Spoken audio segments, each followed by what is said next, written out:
Hello and welcome back to Reconnected, and much to the excitement of many in the comments already, we got back with us Mr. Howard S. Berger. Hello, Howard. Dan, Ryan, my man. Hey, everybody. I see the messages popping up. That's so cool.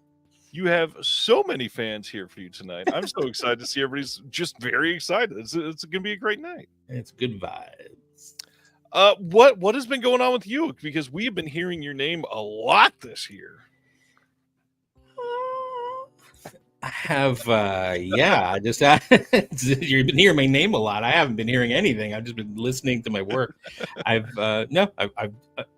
been doing. I really, honestly think it's near nonstop commentaries and visual essays for so many great companies. This time, this is really good. I did well, you've seen it. I can't talk about it yet, but I did my one of several. But this is like my magnum opus with my partner.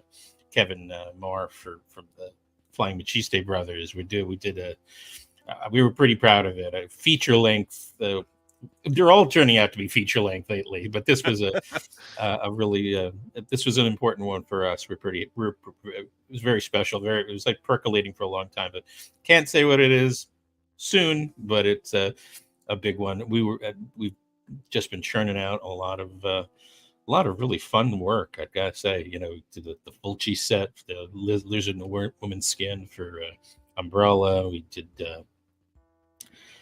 what can we talk about? Oh yeah, The Island. We did the Michael Ritchie's Treasured Films. We have Treasured Films. Yeah, really hope we can do more stuff for them. I have two things that I can't discuss yet, I don't think, coming up with Celluloid Dreams. We have they just knocked it out of the park with Case the Bloody Iris. Wow. I mean, that was really, that gets it when you just don't, you're kind of fed to believe that, these movies that you may have seen in less optimum condition or even semi-optimum condition, if on DVD, you got to realize it's like, what, that Anchor Bay disc was like over 20 years ago now. It's been quite some time for some of these titles. And, it doesn't register, and then you go, wow, I guess it is like a lifetime ago for some people, or more. But that Case the Bloody Iris is really one of the most gorgeous releases I've seen. And they really, they really care so much. So that's really good. I can't even think. I was trying to put together a list of stuff. I think I'm actually at also now. I'm approaching my 170th commentary. Wow. I think I have to, there's so many that actually haven't been announced yet. We've actually done stuff. There's a few that we've done, more than a year, 2 years ago sometimes, and it just hasn't been released yet. They're working at the rights, working at the elements, and one just got announced. The extras didn't, but the film got announced. I'm really kind of happy about that. It was Kino is doing Murder on the Orient Express, Sydney Limits, but they're doing 4K. So I'm glad it took a little while. We did that a long time ago, but that's coming out. So that's another one. It's just a lot of really cool stuff. I mean, this is so far so good. Hope it continues on. But Really a lot of Uh, fun. And Tonight you've been after our doing the same. announcements, You've been doing I the same. yeah, and funny enough, I can say some of the same stuff as you. We have a commentary that we turned in almost a full year ago that hasn't been announced yet. So it Eh, just happens sometimes. yeah, let it. It's best to let it work its course because good things come to those who wait. So. Yeah, it's been a busy year for both of us. I'm glad that we're here. Tonight, after our announcements, we're going to be talking about Sir Lucio Fulci. To get people excited and to stick around after the announcements for that, I know this is a very personal subject. Can you share why Lucio is so important for you?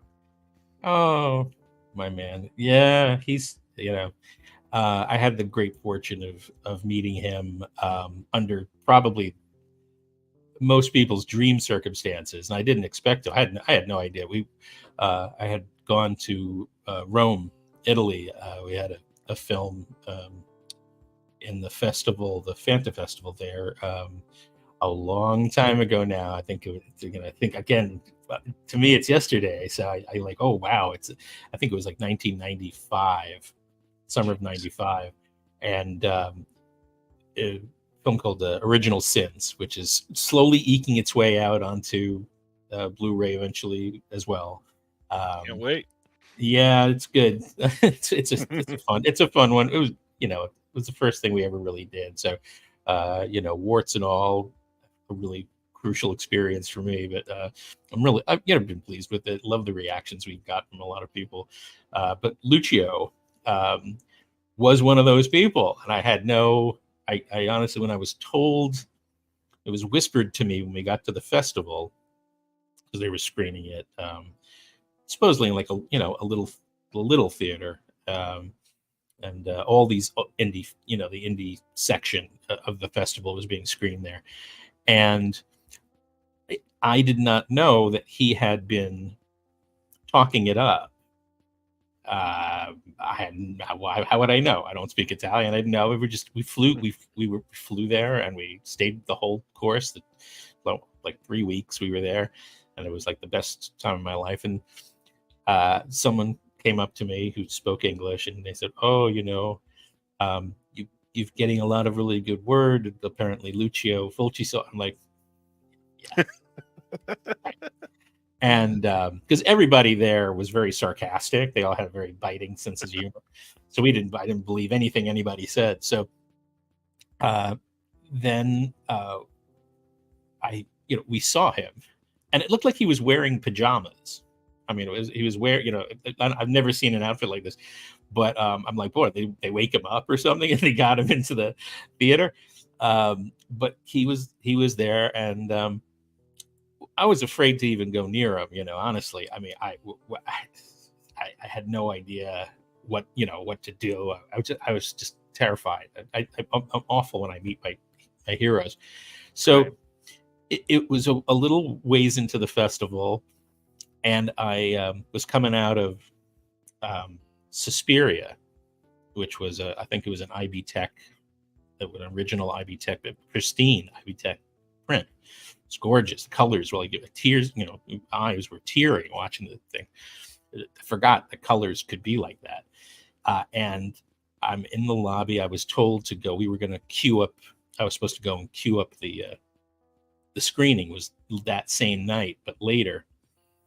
And I went out and I saw Lucio there, and I had also just seen Lizard in a Woman's Skin, which looked like a 70 millimeter print. It was just like pristine, and like Right. the depth of field is razor sharp. And I was like, it was an Italian print, but we had made friends that whole trip, and people were like offering up, sitting next to me, translating the movies for me. So I was like really having a great time.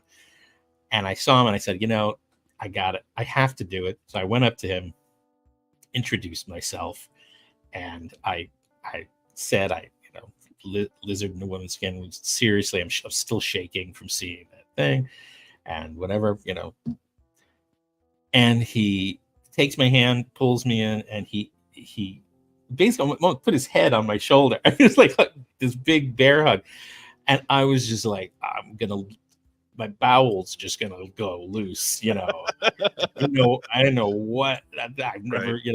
this is never.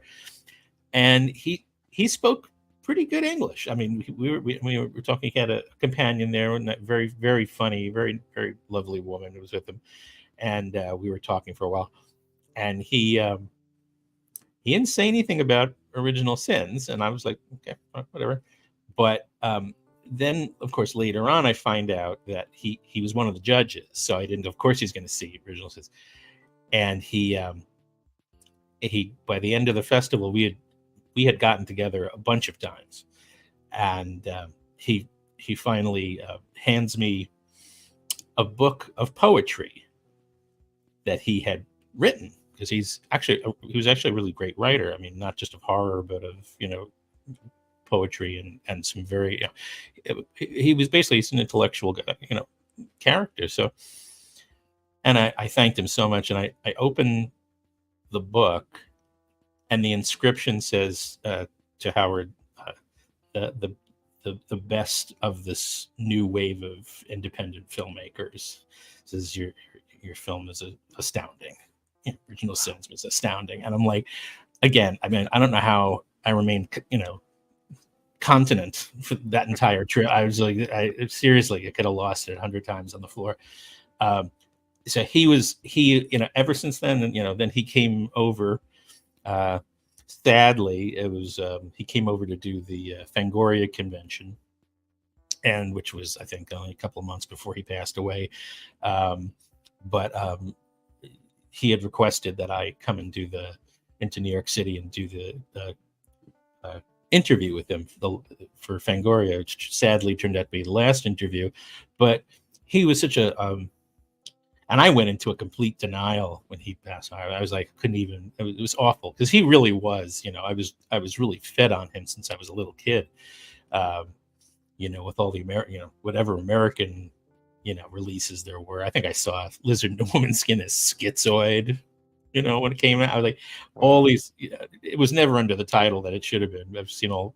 So, he was really part of me. So he is a very, very special person. He made it very easy to enjoy his company. He was a really, really nice guy. And you hear all these stories. I have never encountered anything. All I know is that he didn't suffer fools gladly. And if he thought you were, I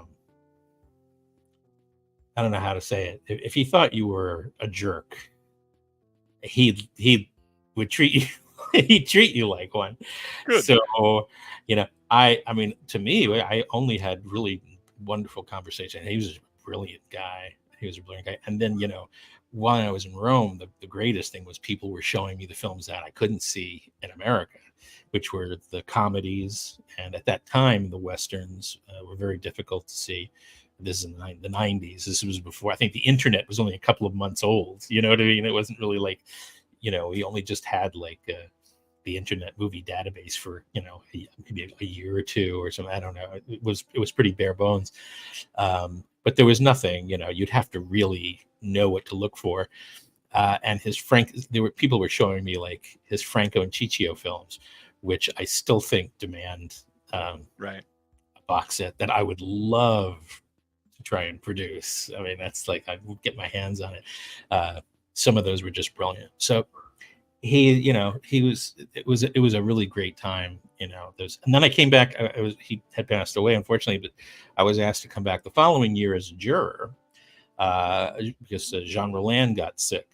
And I was fortunate they had him. He came, but I don't know if he was going into dialysis or something like that. He was very sick, but he showed up with his Two Orphan Vampires, and they were there for that night, and he was wonderful. We had dinner and had a great conversation, and after we had a great friendship with him as well after that for a very brief time. I mean, he was around for a while, thank goodness, but he also passed way too early. I mean, I think both of them, they were in their 60s. It's like, it shouldn't. I think Jean Roland, I don't think he made it to 70. He might have been, but wonderful guys, really brilliant people.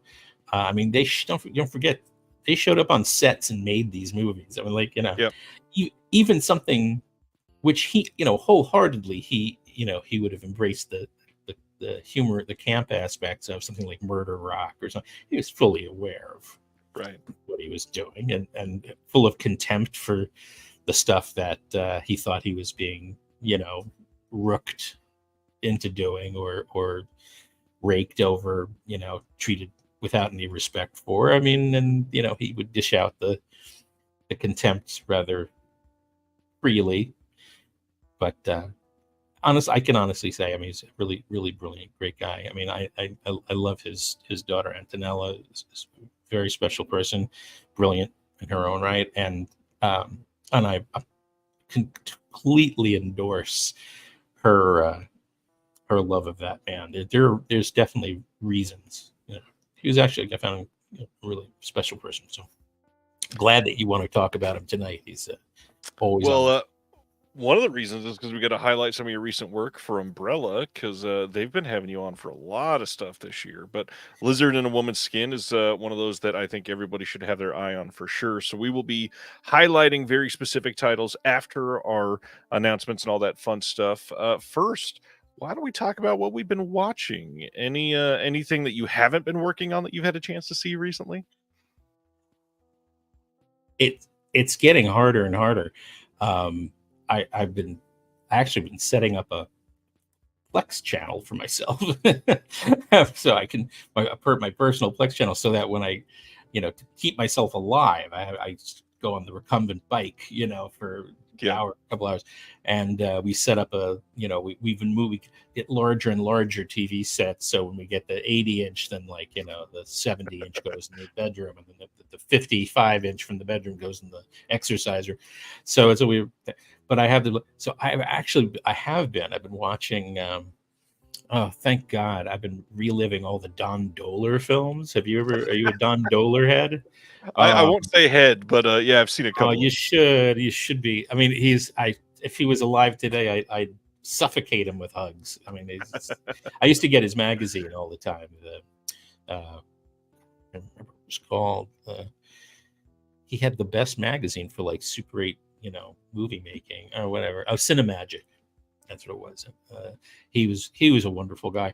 But I just dropped about 10 Don Dohler films on there today. So, but nice. Yeah, I love. Yeah, there's some really great ones. And everyone knows that what I do on my private time is I deconstruct films from what me and Kevin Moore have sort of figured out, this odd way to read movies through a dummy death, where a dummy special effects dummy mannequin replaces an actor who they don't want to kill, I guess, for the sake of the film, in a character's death scene. So there's a lot of metaphorical, things that happen, both visually and thematically. So Don Dohler delivers the goods, and I swear it's such a subconscious thing to make a film that actually, has a dummy death in it, that still time after time, it's infallible, always sticks to our criteria now of what we've noticed, thematically. I mean, even Don Dohler. So, may not be a conscious thing, but it's sort of like the way stories seem to have to be told. And so he has quite a few. So I'm really very excited that I dove into a lot of new Japanese directors that I've only just now been getting access to. Thank goodness for the people who are translating these movies, but they're in droves. And it's nice to see also companies like Radiance, who have also been doing some stuff for lately. They've done the same thing. Like they don't just do Italian crime films, which are good too. I mean, but they are just interested in movies that are just seem to be astonishing, and it doesn't matter what country they're from. But they've been picking some really great Japanese stuff lately. The Executioner is one of them. It's really pretty wild. I have a film group that's now almost 10 years old, is coming up, and I make my collection sort of available so we can discuss it. So, and that was one of them. I'm so proud of it. I saw all these movies that have been coming out in the past like 4 years or so, Mhm. I had found all this stuff like 8, 9, 10 years ago. No one knew any of. No one's ever seen. So I'm actually really happy. I was like, yeah, it's my taste is now the zeitgeist. It's so cool. But Yeah, Radiance's curation has been crazy good. it's great. Francesco Simeone is just on the ball. All these guys are just really incredible. Severin, good Lord. I mean, like it's just sort of like Pandora's box is open. I mean, Yeah. they're doing the Lord's work, whoever that is. But they're doing his work. Amazing stuff. I mean, one of the things I did was a while ago already was Giuliano Montaldo, guy who did Franco. What's it called? Oh, please, Sacco and Vanzetti, and Yes, he did short circuit, closed circuit. Closed Circuit. Yeah, the theater film. What an amazing motion picture that is! I was just like, so if no one has seen that one, I don't even know if that's out of print already, but I think It's not. You can still get it. Oh yeah, good, because that should be number one on everybody's list. What an outrageous, creepy film! It was a genuinely creepy movie. And Radiance did. I'm pretty sure Radiance actually put this one up. Goodbye and Amen. Yes. Okay, because I know they've been doing stuff like sort of with Raro and stuff, but I think this was actually a Radiance release. It was. Yeah. Yeah, that's another one I really, really just can't recommend enough. And I keep reading these reviews, and I think some of these critics expect this stuff just to be like the way they'd be if they were released or made here, like just for audience's sake. And at that kind of time in the 70s and 80s, forget about the 60s. That's a whole different lifetime. Yeah. 70s and the early 80s, there's some pretty smart people making these movies, and almost always had ulterior motives for these movies. So I read these reviews and I'm like, they're still only trying to fit square pegs into round critical holes, and I'm like, why are you should be watching the film for its own immediate sort of messages and stuff. There's just a lot of really curious stuff going on, but boy, oh boy, a lot of people really highly intolerant when they sort of either deviate or perplex. They don't want to go deep enough to figure out really what the hell they just experienced. They just sort of like want to, didn't fit my bill. Or I was like, why you want to watch movies if it's always what you expect? That's what I don't understand. I'm like almost the opposite. I don't want to know what's going. I don't want to know anything. I won't even watch trailers. I don't watch trailers. I have no patience. But so I've been just inundating myself. It's like a kid in a candy store, just eating everything I can get my hands on. But it's cool. My personal Plex channel. Oh, you have access to it. I do. Yeah. You know what I've been watching. I can't see what you've been watching, but I can see what you've been adding, which it's always I exciting. can see what you've been watching, and I can see when you watch it too, and what you watch it on. That's what's kind of fun. But so yeah, there you go. Tons of stuff. This is true. I'm even more excited. We haven't talked about this in depth yet. I'll get into what I've watched recently, but I get to shake your hand next week. I get to meet you in person. That's super exciting. Yeah. Make use of me. I'll be happy as hell to just lamprey on and float around with you. It's fine with me. I need it. I haven't seen anyone but my dogs in 2 years. I can't freaking wait. What I've been watching, the most recent one was Hundreds of Beavers. Have you heard about this one yet? Oh, I think you took it off my Plex channel. Hilarious. It's screamingly funny. Yeah. And so funny. And his partner is great too. The guy the actor is also did the one prior to that one. Really, really, really funny in exactly the way I was talking about. Like it's hilarious, but boy, is it confusing people. Like some people, just like critics, just like either the pants come off and you're a new person, or you have no idea what this guy is trying to do. But I love the fact that he does it like bare bones, right? Like he just goes out and does it himself. Takes like 5 years to make the movie, 4 or 5 years, and just total hands on. But it's amazing. It's Right. sort of like the style is sort of like mixed between like Guy Madden and Terry Gilliam or something. But with real gut punch, funny stuff. But the special effects, the animations, very stylized. Really, no, he's great. I saw you. Of course, I saw where you watched it too. I know exactly. If you have a phone, I can see. No, yeah, great movie. Yeah. There's another one I have there. I forgot what it was called, but I have to watch that one too again. I saw it very quickly. I was blacking out when I was watching it, but I was laughing. Interesting. The other big one, I'm working on an upcoming thing for M. Night Shyamalan, so I've been catching up with a bunch of his that I missed, and I never happened to see The Visit somehow. I think it was in that period where everybody had turned on him and everything that was coming out, people just immediately saw as trash, so I just passed by it. Unfortunately, it's pretty good. The Visit is not one of the real bad ones. It was enjoyable for sure. It was definitely better than Lady in the Water and the other ones around that period. I mean, I like Lady in the Water. He's out of his mind. I don't want to. It's not an insult. I mean, it's just it's just a guy with a titanic ego. Yeah, which is fine. I mean, I'm not even being critical, not at all. I mean, I think it's pretty open. I think he's open about it. I mean, he totally continues to reconfigure himself, the storyteller, as the center of the universe, the creator of all things.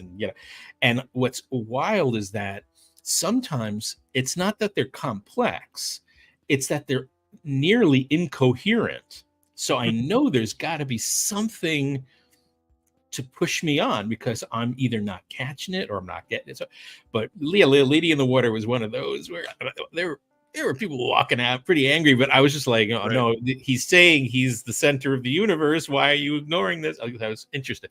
The one that I love because it has,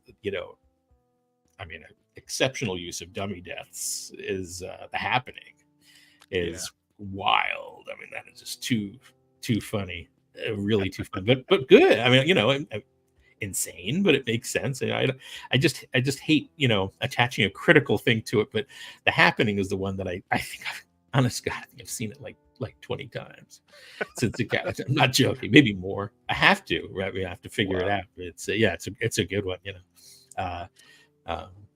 There's too many great things. I could spend like another 3 hours just talking about The Happening. Happy to do that.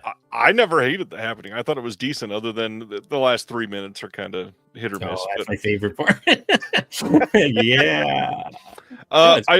I did want to highlight a company that you've done some with over the last year and a half or so. A few imprint releases that came in recently, and these are all movies that I'd somehow just never seen.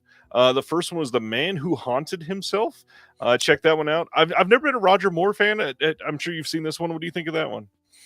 Oh, The Man Who Haunted Himself. Oh, it's great. Great movie. I saw it in the theater when I was very little. I mean, it was, and then it was really disturbing because for people who haven't seen it, it deals with a guy who sort of like what it would like existential, shock when he dies in a horrific car crash, and then it's sort of like his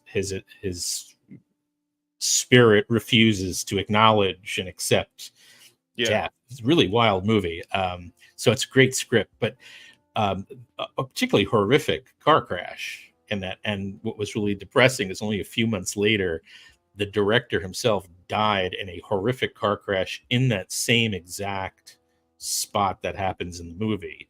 So you watch that movie now, and I'm just like, oh, this means business to me. I mean, this is really creepy, very sad and creepy. He was a great director. He did another movie, Basil Dearden. He did a great film, which I really me and Nathaniel Thompson, we did the audio commentary for this years ago for Kino, The Mindbenders with Dirk Bogarde, and it's one of the first films to use the what are those, like in Altered States? What are those things? Those the sensory deprivation tanks. The tanks, So yeah. it sort of, it sort of was the first one that I knew that incorporated the use of sensory deprivation experiments in its plot. But it's and it does have a dummy death too. So how can I complain? But it's a particularly cruel, ghoulish little movie, and it's very surprising because you wouldn't expect it to be. It just looked like a typical early '60s sort of mature thriller. But it's really quite nice. But man, who hunted himself? I haven't seen the imprint disc yet, but it is. I think it's my favorite Roger Moore that I've ever seen at this point. It's certainly an interesting story. It's not what I would have expected for him. Yeah, I mean, he did at a time, earlier in his career, pre-Bond, he definitely, right. definitely took the roles. He was all right. I always thought he was, kind of skivats, a little skeezy here and there. You ever see The Persuaders with Tony Curtis? Not yet, but it is on the list. Yeah, I used to watch that as a kid, and you start smelling the cocaine and the threesomes. You know those guys had fun. But I just them, they were perfect duo because the two of them I just like, I don't know, but I not my favorite Bond, but at the same time, I still grew up with those movies. So, the first two that he did, I thought were, I think legitimate films. They had dummy deaths too, so of course again, I favor them. But like Live and Let Die is, I think, that to me, that and Man with Golden Gun sort of capped off my natural interest in the series. I none of the others have yet to spark my the same sort of acceleration in my mind that I get from the first ones. I still have yet to Thunderball's another one that still has yet to turn my engine on yet. I mean, I eventually, I'm sure all of them will in their own way, but it's really up from Dr. No straight up to that. But Moore was, I think Moore is a really great actor. He was very good in Gold, is another movie I really liked a lot. From the producer, I think it was Michael and Tony Klinger. And Tony Klinger, I love. I think he's great. He did The Kids Are All Right. And, I just spoke with him a couple of weeks ago about Peter Collinson, who did Bright and Straight On Till Morning for Hammer, and he did sort of the infamous Open Season, which has yet to see any kind of significant home video release. I think it was just like a Finnish VHS is still making the round. Maybe some dodgy DVD from Europe the 20 or 30 years ago. But I'm a really big Peter Collinson fan. I think he's a very disturbing director. He did the last film he did was, I really recommend if you're into kinder trauma, at the Earthling with Ricky Schroeder has one of the most traumatic opening few minutes, and the Kino release of that's fantastic because it actually has the US release, which is a slightly different edit than the European release, which is again they're both, I think, different enough that people would really get a good a good jive out of watching both. But yeah, Kino offered both releases. It's fantastic, but Collinson's a twisted little soul. And I talked to Tony Klinger. It turned out his dad, Michael, who produced Get Carter, and he directed a fantastic extra on the new Get Carter release. Fantastic documentary on the making of Get Carter.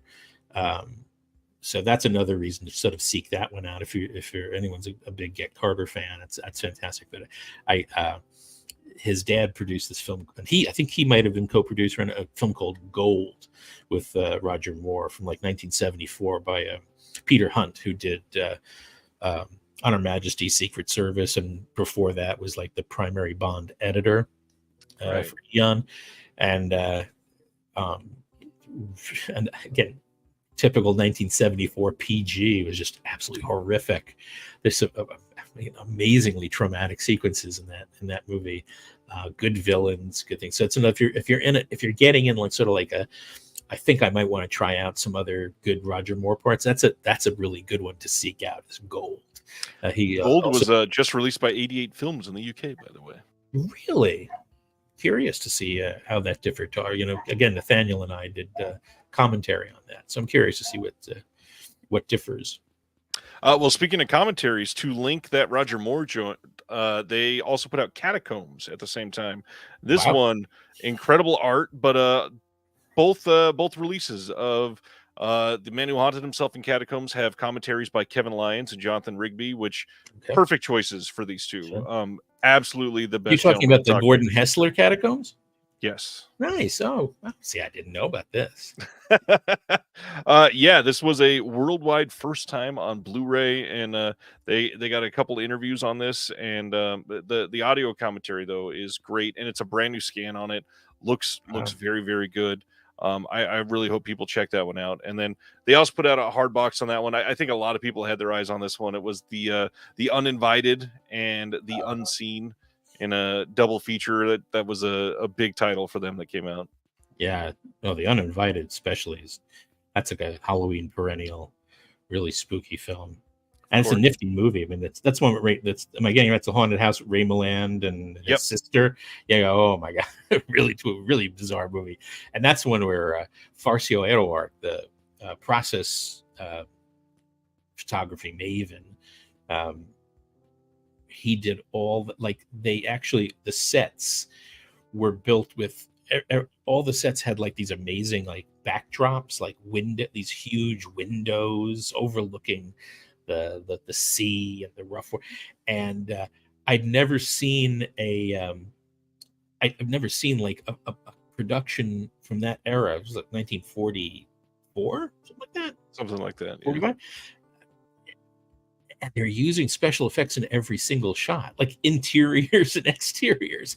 Like, so they had Farcio Eroart go nuts doing all these background plates, these moving like background plate. It was just such an unusual environment to experience.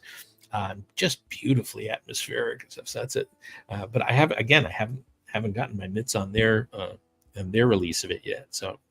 Well, speaking of getting your hands on physical releases, do you have anything that you got in recently that you want to talk about? I know you got a cinematograph title recently. Yeah, I'm really happy. Me and Steve Mitchell are very lucky. We're doing what we've done 3 for them so far, and Justin the Liberty is just doing a great. I mean, totally new. I mean, you think at this point with all these boutique labels, I love people with vision, and how to sort of make coherency and out of consistency. Like they're a series of seemingly disparate releases, from Little Darlings to Last Embrace. I mean, and I just think again the way the presentation comes across and how he decides to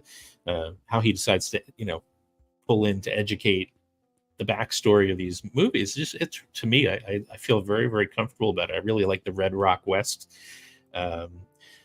package, a movie that thoroughly unimpressed me when I first saw it. I still don't have much of a yearning for the director until this release. And it's like how can I explain it? It's like what Justin's doing. It's sort of like what why I used to really like rock albums, like in the 70s. It's like the whole package. It makes a big difference. So it's not just like you're getting extras. It's also the coherency of the design for project to project. There's a certain, you just can't wait to get your hands on it. You know what I mean? Like mine. I mean, I'm very, very fortunate that we did Touch, the Paul Schrader thing. Me and Steve Mitchell, we did the commentary for Touch, and we did Last Embrace, and actually have done a third one for him now, which I can't mention because I've seen no mention of the release yet, and just been asked to do a fourth one coming up. Me and Nathaniel Thompson, and by the end of August. And again, your head would spin, if you were to go like, what the titles are, what are you, what are they doing?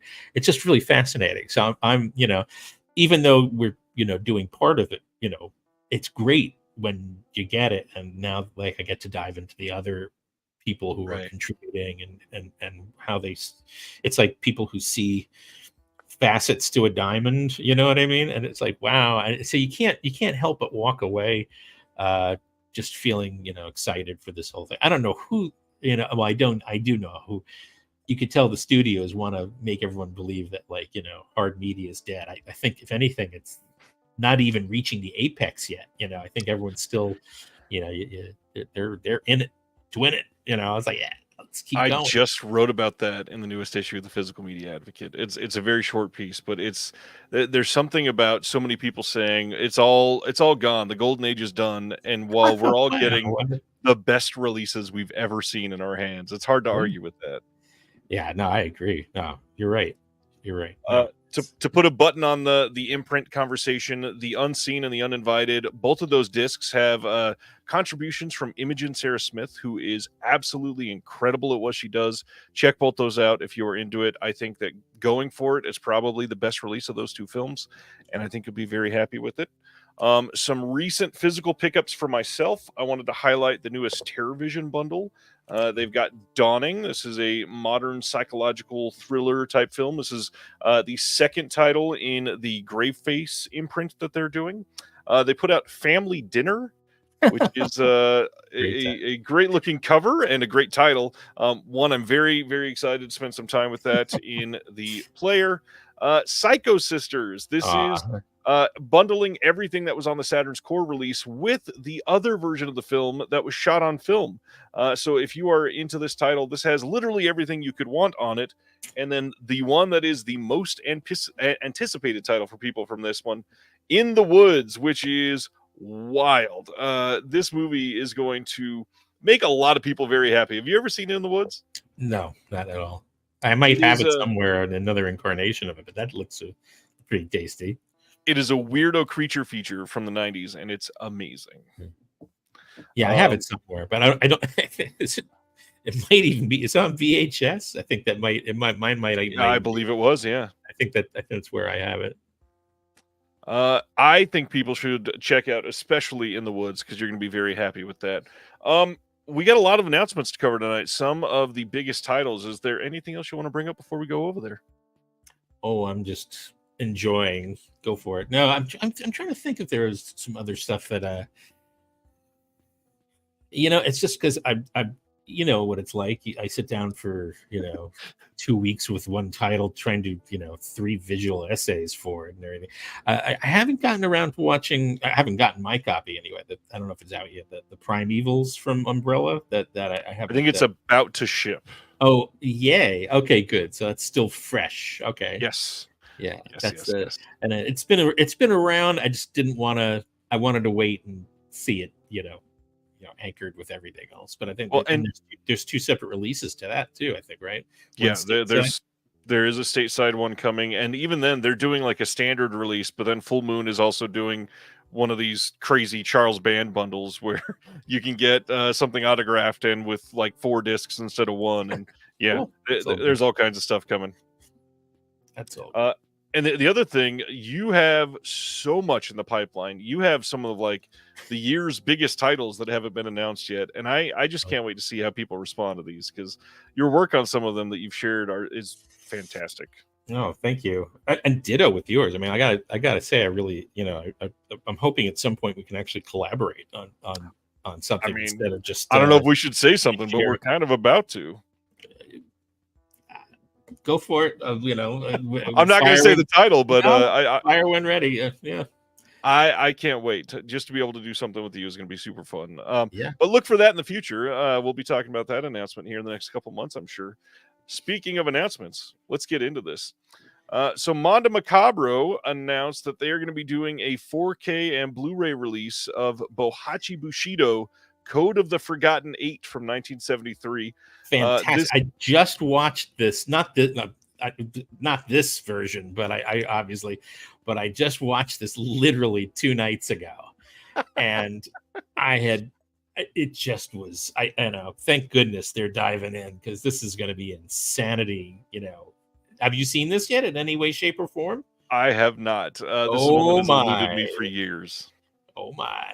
Yeah, it's going to be a winner. That's a brilliant, brilliant choice. I have loved literally everything that Mondo Macabro has chosen to do, and I can't wait to see how we respond to this. This is going to be part of the Halloween sale this year, and Oh, this will nice. be Okay. shipping in January of 2025. So keep an eye out for that. Not soon enough. It's a goodie. This classic, Fern Gully from 1992, is getting a Blu-ray release in the UK for the first time ever on August 5th from 101 Films. No new extra features at least, but I still can't believe this is the first Blu-ray release of this title in the UK. Are they being shipped with like THC gummies or? All of the extra copies of Avatar that did not sell. I'd rather go for the gummies. Hey, this week I put up an interview with Francis Galuppi, who is the director and writer of The Last Stop in Yuma County. At the moment, this is my favorite film of the year. I thought this movie was freaking brilliant. He is an incredible person, loves physical media, but the big thing, a lot of people are going to get to know this name soon because he is writing and directing the next Evil Dead movie. Wow. Whoa. So if you are into getting on that hype train early, first off, this movie's amazing, so you should absolutely see it. But he is going to be a name that a lot of people know very soon because he is going to make some very interesting choices with the next Evil Dead. Very cool. Great poster for this movie. It is, yeah. There's been a lot of great art for that one. The next one, Kino announced that Radioland Murders is coming to Blu-ray soon, and this is a new HD master from a 2K scan, which is interesting because I think this got a Blu-ray release fairly recently, if I don't... Yeah, it did. Yeah, odd choice from them, but hey, it's coming soon. You'll be able to pick that up. Big cast, but I remember this movie bombing. I don't think I ever got to see it. Did you see this one? I did, and I was in no condition to remember much of it. Understandable. I enjoyed it, I remember, but it was one of those. It came at a strange time, It was like Was it like 87 or something like that, or 94? 94. Well, I was really You were busy with other things in Italy. We already talked about that. But I mean, I don't remember it being. I think it was funny from what I remember. I think but that long time ago. Good excuse to revisit. They also announced that they are releasing Euphoria, UFO-ria, however they're pronouncing it. But this is getting a 4K and Blu-ray release sometime soon, which is wild because this has never been outside of VHS. God bless it. Kino coming with one of their crazy announcements. This is one that's so off the wall, but it's crazy. I'm glad it's coming out. People need a chance to see it. I just can't believe Cindy Williams is not someone who should not be here anymore. And I'm kind of I go by and I go, oh, Cindy Williams, I hope they have an interview. I hope they did found archive interviews with her about this, because I still can't believe she's gone. It's went too soon. She was a fun person. I mean, honestly, I can say the same about Fred Ward. Oh, they're all gone, aren't they? Wow, yeah.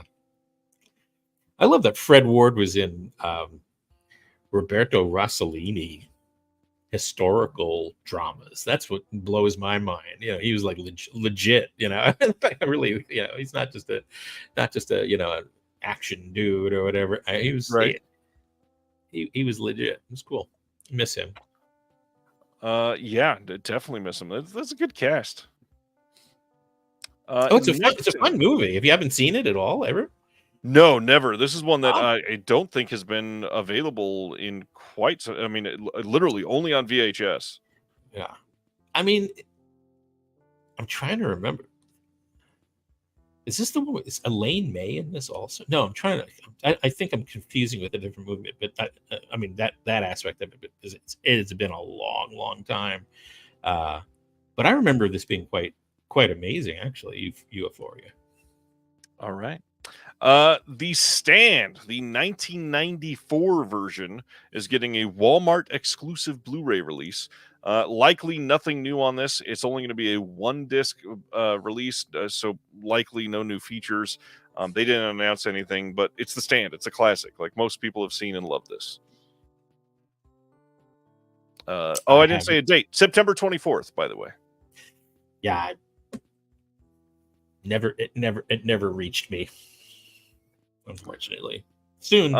Some Criterion announcements were amazing this month. October 8th, our first one is going to be a Val Lewton double feature with I Walked with a Zombie and The Seventh Victim. And what's amazing, this is getting a 4K release, a Blu-ray release, and a DVD release. These are two titles that people have been wanting, at least on Blu-ray, and the rumor was for quite some time with Warner Archive, but it looks like we are here with Criterion. We've got Kim Newman and Stephen Jones audio commentary, and I Walked with the Zombie. We've got commentary on The Seventh Victim with Steve Haberman. Imogen Sarah Smith, who we just mentioned, is interviewed for this release. And then we got some audio essays and documentary on the Val Lewton legacy. There's a lot on here. And then, of course, as usual, there's a couple different written essays. This is an astonishing looking release. Yeah, great. Both are really unnerving films, too. I mean, both are quite, I mean, Seventh Victim is extremely depressing horror and very moody. It's I would have to think that it's, I think, pretty well established that that's probably where Rosemary's Baby had its inception from, its roots. Very but nothing. I don't think there's anything like The Seventh Victim. And same thing with I Walk with the Zombie. Some really amazing poetic moments in that movie that just stay with you. If you have like a 3 or 4-year-old, I'm not joking, make them watch it. Both of these. That's when I saw them. I was like 3 or 4. That's really, I think, key, to having, the proper type of nightmare. Good, great movies. I can't wait for this. It's great. It's beautiful covers. Yeah, absolutely looks good. Next is Demon Pond getting a 4K Blu-ray and DVD release, all coming on October 15th. This one's going to have a new interview with film scholar Dudley Andrew, program on the film's special effects, and then an essay by Michael Atkinson. But that is it on this one. Looks great. Art on this is beautiful, and this is another one that's been a little difficult to see, so I'm glad this is getting out there. Good movie. Yeah, anything by Shinoda is great. He's the one who did the I don't know if it was a remake just from the same source, but it was Scorsese's Silence. He did the original 1971 version of Silence about the monks in Japan. Pretty barbaric film, amazing, but he is one of the greatest. Love Shinoda. Great, good news. I will say this is one of those things that makes me wish Criterion did more wall posters, because this art is going to say beautiful, right? It is fantastic. Going to our next one, Pandora's Box from 1929 getting a stateside release. Eureka released theirs earlier this year. This one has a new 2K digital restoration, which I believe is going to be different than the Eureka one. This has 4 different scores on here, so a few more options. We got an audio commentary by Thomas Elsacer and Mary Ann Doan. We've got a documentary by Hugh Monroe Neely. Rare interview from 1971 with Louise Brooks. We've got some other interviews on this, plus an essay by Jay Hoberman, notes on the scores, and some other stuff. Again, just glad this will be out there for everybody to see. That looks great. I'm real curious to see what you say about the last one, because we are getting Harmony Korine's Gummo in 4K and Blu-ray. My favorite Korine film. I love Gummo. Love Gummo. How do you feel about Korine overall? I mean, again, it's for me so far, I find him very interesting. I don't go by hit or miss, you know what I mean? Like, because that means I had some kind of an expectation of what he was going to give me. I don't know. I really have enjoyed his stuff. Some is very disturbing. This was one of the more, I think, one of the more human films. You can relate to it, I think, more than other social environments that he invests time in. But this one I really love. I actually saw this in the theater. About 6 or 7 times when it came out, and then various releases. But I'm interested to see what they can do. I hope Criterion doesn't screw around with the color palette too much. I would hate for it to become bluish green when I'm so used to the golds and yellows, browns in that film. So the cover disturbs me because I have a feeling it's going to be reflective of the tweaking that they usually do with a lot of their almost all their color films. But it's a very welcome release, and I'm curious what the extras are too. Do you have a list of extras? Of course. Well, first of all, thankfully, it is supervised and approved by Harmony himself. This will also be presented in Dolby Vision HDR. We've got a new interview with Harmony Korine. We got a conversation from '97 with Korine and Werner Herzog. He was in Korine's next film. So yeah. We've got the Projections episode from 2000 featuring Korine, and then an appreciation by Hype Williams on this. So not a lot of new, but it is the first time that this has been on anything other than DVD, and that DVD's not been super easy to find either. It's interesting. I actually directed a making of an episode of Makes a Video for MTV back in the day of a Hype Williams video. It was a very interesting day or 2 days. Interesting.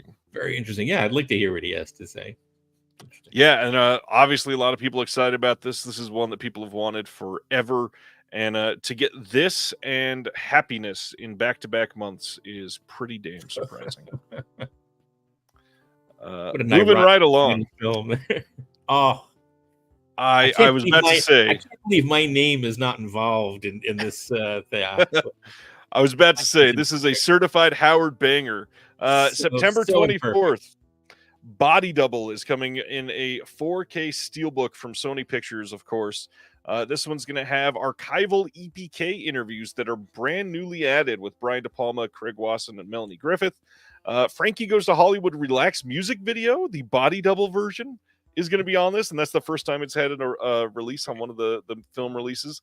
That's pretty rad. Everything that this film touches is rad. Great movie. I'm a sardine. That's a great movie. Kevin from the Almost Major podcast wants to know what video did you do the making of for? Do you remember? It was for Snap Your Fingers, Little John. I did a few episodes of that Makes a Video. Did Nice. A couple of Yin Yang twins, and who were great, and Lil Jon, a bunch of DJ Khaled episodes with everybody. Paul Wall down in Miami. We were in Paul Wall and I can't even remember all their names. It was Fat Joe or something, right? I mean, really, really good guys. And, but Snap Your Fingers. That was an odd. It kind of does. rules pretty hard. Yeah, I agree with you. It was a great time. It was great, but that was a fun shoot. I had a lot of had to do a lot of digital erasures, special effects erasures of.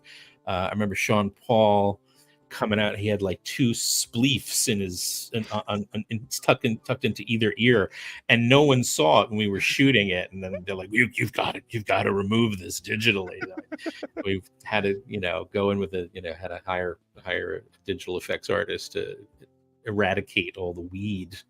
Like, why? That's all it's all about. Why? I don't know what they're doing. But it was a pretty fun time.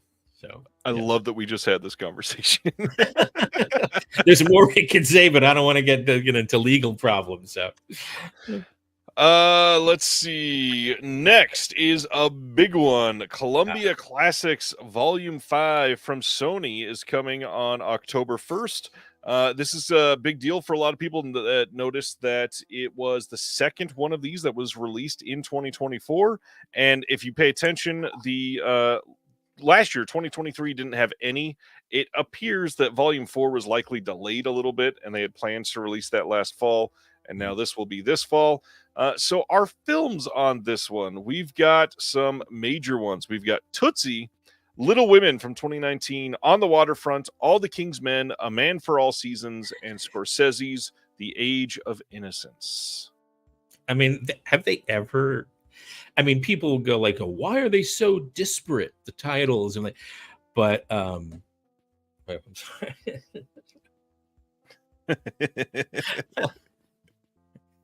I've been loving every single. Thank you for that. I love every single one of these titles. The Columbia collections. Yeah, have been great, and I kind of like the fact that you're out of sheer curiosity, you're going to watch Tootsie again. Which I actually saw with Sidney Pollack. We had watched that. He had gotten another print of it, and he wanted to share. I think he was afraid it was going to be a disaster, and it was okay. So we had watched it, but it's it wasn't. It was cool about Tootsie. I mean, I'll make people give some private perspective for me is that it was originally developed as a Dick Richards film, who did Farewell My Lovely with Robert Mitchum. And he's another guy I absolutely just love. Didn't do many movies, only did about 6 films, but a friend of mine, late friend, Richard Klein, who shot The Mechanic and for Michael Winner and a lot of things for Michael Winner. And Robert Wise, he shot The Andromeda Strain and Mandingo, a lot of things for Richard Fleischer. He had shot for Dick Richards, and I had great conversations with him and about him. I thought he was a really brilliant guy. He did a really interesting film called Man, Woman, and Child, which usually gets horrible reviews, but until I think for the imprint set, I was sort of let loose, and I did another like a 45-minute deconstructive essay on Dick Richards and for the March or Die set, and it's kind of really agitated me that March or Die was cut so badly, and I'm talking like truncated, cut in half practically. There's like about a good hour of crucial footage, and the film always gets blamed for not having this footage in it. It's totally not the director's fault, although I think what's there is pretty mesmerizing. Really great performance by Gene Hackman, very invested in the film. It was not but I find him really, really fascinating, and it was set up as a Dick Richards film, and he won the Academy Award as one of the producers, because he had set it up, and Elaine May had contributed quite a bit. She's really a sarcastic fun. I mean, I always like, I love anything that she touches, because you can tell it's her, just pure acid. She's great. Yeah. So Tootsie's interesting. I definitely would want to see what they're doing with that. I still can't get over, I'm still shaking from the absolutely astonishing, I think they pushed 4K as far as they could with the Guns of Navarone release that they did. That is, I mean, if you ever wanted to sell anyone on a good high, ultra high def system, put that disc on, because that is just like, gone are the, if there was any imperfections in the way video was translating, green screen, early green screens, you really can't, you would never argue. It's just one of the most stunning, ultra high def, discs. So I love these Columbia classics. I think they, it's really worth taking a shot on movies that you either just couldn't care less about, or, this would be the place to stomp the ground on, for sure. So I'm excited about this. What was on the other one? Do you remember the titles on the last box? I missed it completely. The last one, I can tell you the titles in just 1 second. It was a big deal because it had a full TV series that we don't have anywhere else either. So the last one was His Girl Friday, Guess Who's Coming to Dinner, Kramer versus Kramer, Starman, Sleepless in Seattle, Punch Drunk Love, and we get Starman the series on that as well. I didn't even know. That passed me by. Wow. Yeah, Wow. that was a big one earlier this year. Yeah. Starman's very cool too, because I mean, everyone's all gaga because it's John Carpenter or whatever, but I like it because it's Dean Reisner. Right. If you watch Starman, there are a lot of similarities to the like Play Misty for me, and which he wrote, and I mean, there's some unexpectedly sinuous connections. So Starman's another. Wow, good. I'll start seeking that out. I hope that's gone. Is that like forget No, it?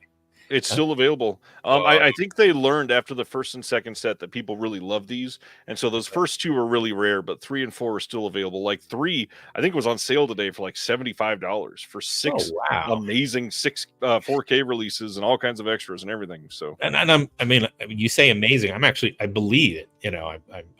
I completely believe, because I've been shocked at the level of quality of these particular releases. Sony knows what they're doing with this. Sony is the best of the studios with those by far. Definitely, especially the color.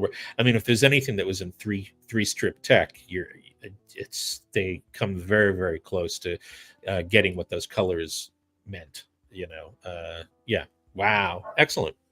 So, some details on this. All the King's Men will have a new audio commentary with Julie Kurgo and Peter Henkoff. We've got a making of featurette that's on there for All the King's Men as well. On the Waterfront is going to have the feature in 4K, of course. We've got 3 different 4K presentations of the film with 3 different aspect ratios. Like Criterion had that on the Blu-ray. It did, yeah. And I have a feeling this will likely get another Criterion 4K release eventually, just like one of the other releases has done that already too. There's a couple new featurettes on this one for On the Waterfront that are not on the Criterion release.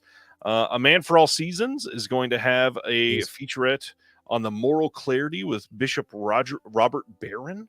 Nice. Tootsie is going to have a new audio commentary with Cerise Howard and Rohan Spong. And then The Age of Innocence is going to be in Dolby Vision, restored from the OCN. It doesn't say newly restored. Curious to see what happened with this one. And yeah, no new features on that one, which is odd. I thought Scorsese, you'd think he would do something. But then they come in hot with Little Women from 2019, and there's a new audio commentary with Greta Gerwig and Saoirse Ronan, and then a brand new conversation with both of them as well. All of the archival featurettes made it onto the disc. It looks like a pretty great release. That sounds sweet. Yeah, so long as Grover Crisp is with Sony, they should remain the top resto studio. I agree. The cool thing that I have not mentioned yet, this release also comes with a bonus disc with some films in 4K, which is crazy. We have The Belle of Broadway from 1926. This one will only be in HD. Ladies of Leisure from 1926 will be in 4K.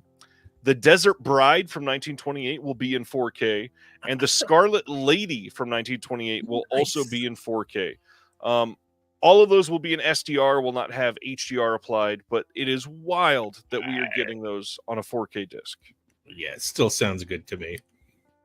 Wow. I am into it. Milestone Films is going to be releasing The Dragon Painter from 1919 on Blu-ray on September 24th.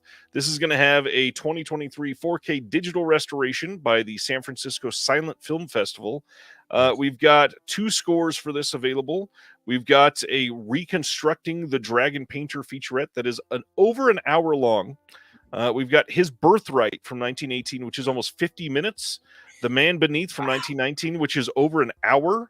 And then there's also an illustrated booklet in this. I mean, this looks like an amazing release. Don't you love when people who love shit get together and just come through? I mean, seriously. This isn't, I mean, I'm glad some of these companies are paying attention, like Sony, like they even have to at this point. Even, a lot of these, like, whoever owns Fox right now, I won't say the name because they don't even care about their own classics. Right. But I'm glad they're seeing it's not a niche thing. This is preservation and commercial reacceptance. I mean, these movies just because a couple of years go by, decades, Century. centuries, it what why should that stop the same appreciation it would have gotten on release? If anything, a lot of these things are getting much more appreciated. In fact, here, can I make a plug? The piece that I did from on the new Primevals disc. I was asked to do something on lost films, and my generation, a lost film, it means so much more than just the fact that, like, there've been some movies that were never finished, or they had a reputation and then they never, they disappeared, or the prints were lost, like London After Midnight.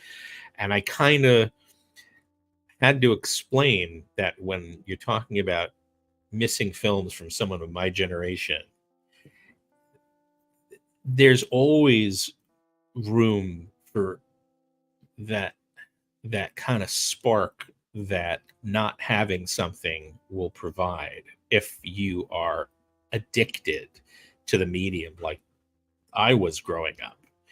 And I did try and do something a little different with that. So it wasn't specifically about, okay, the Primevals, because every extra on every edition of these movies is going to say the same thing again and again.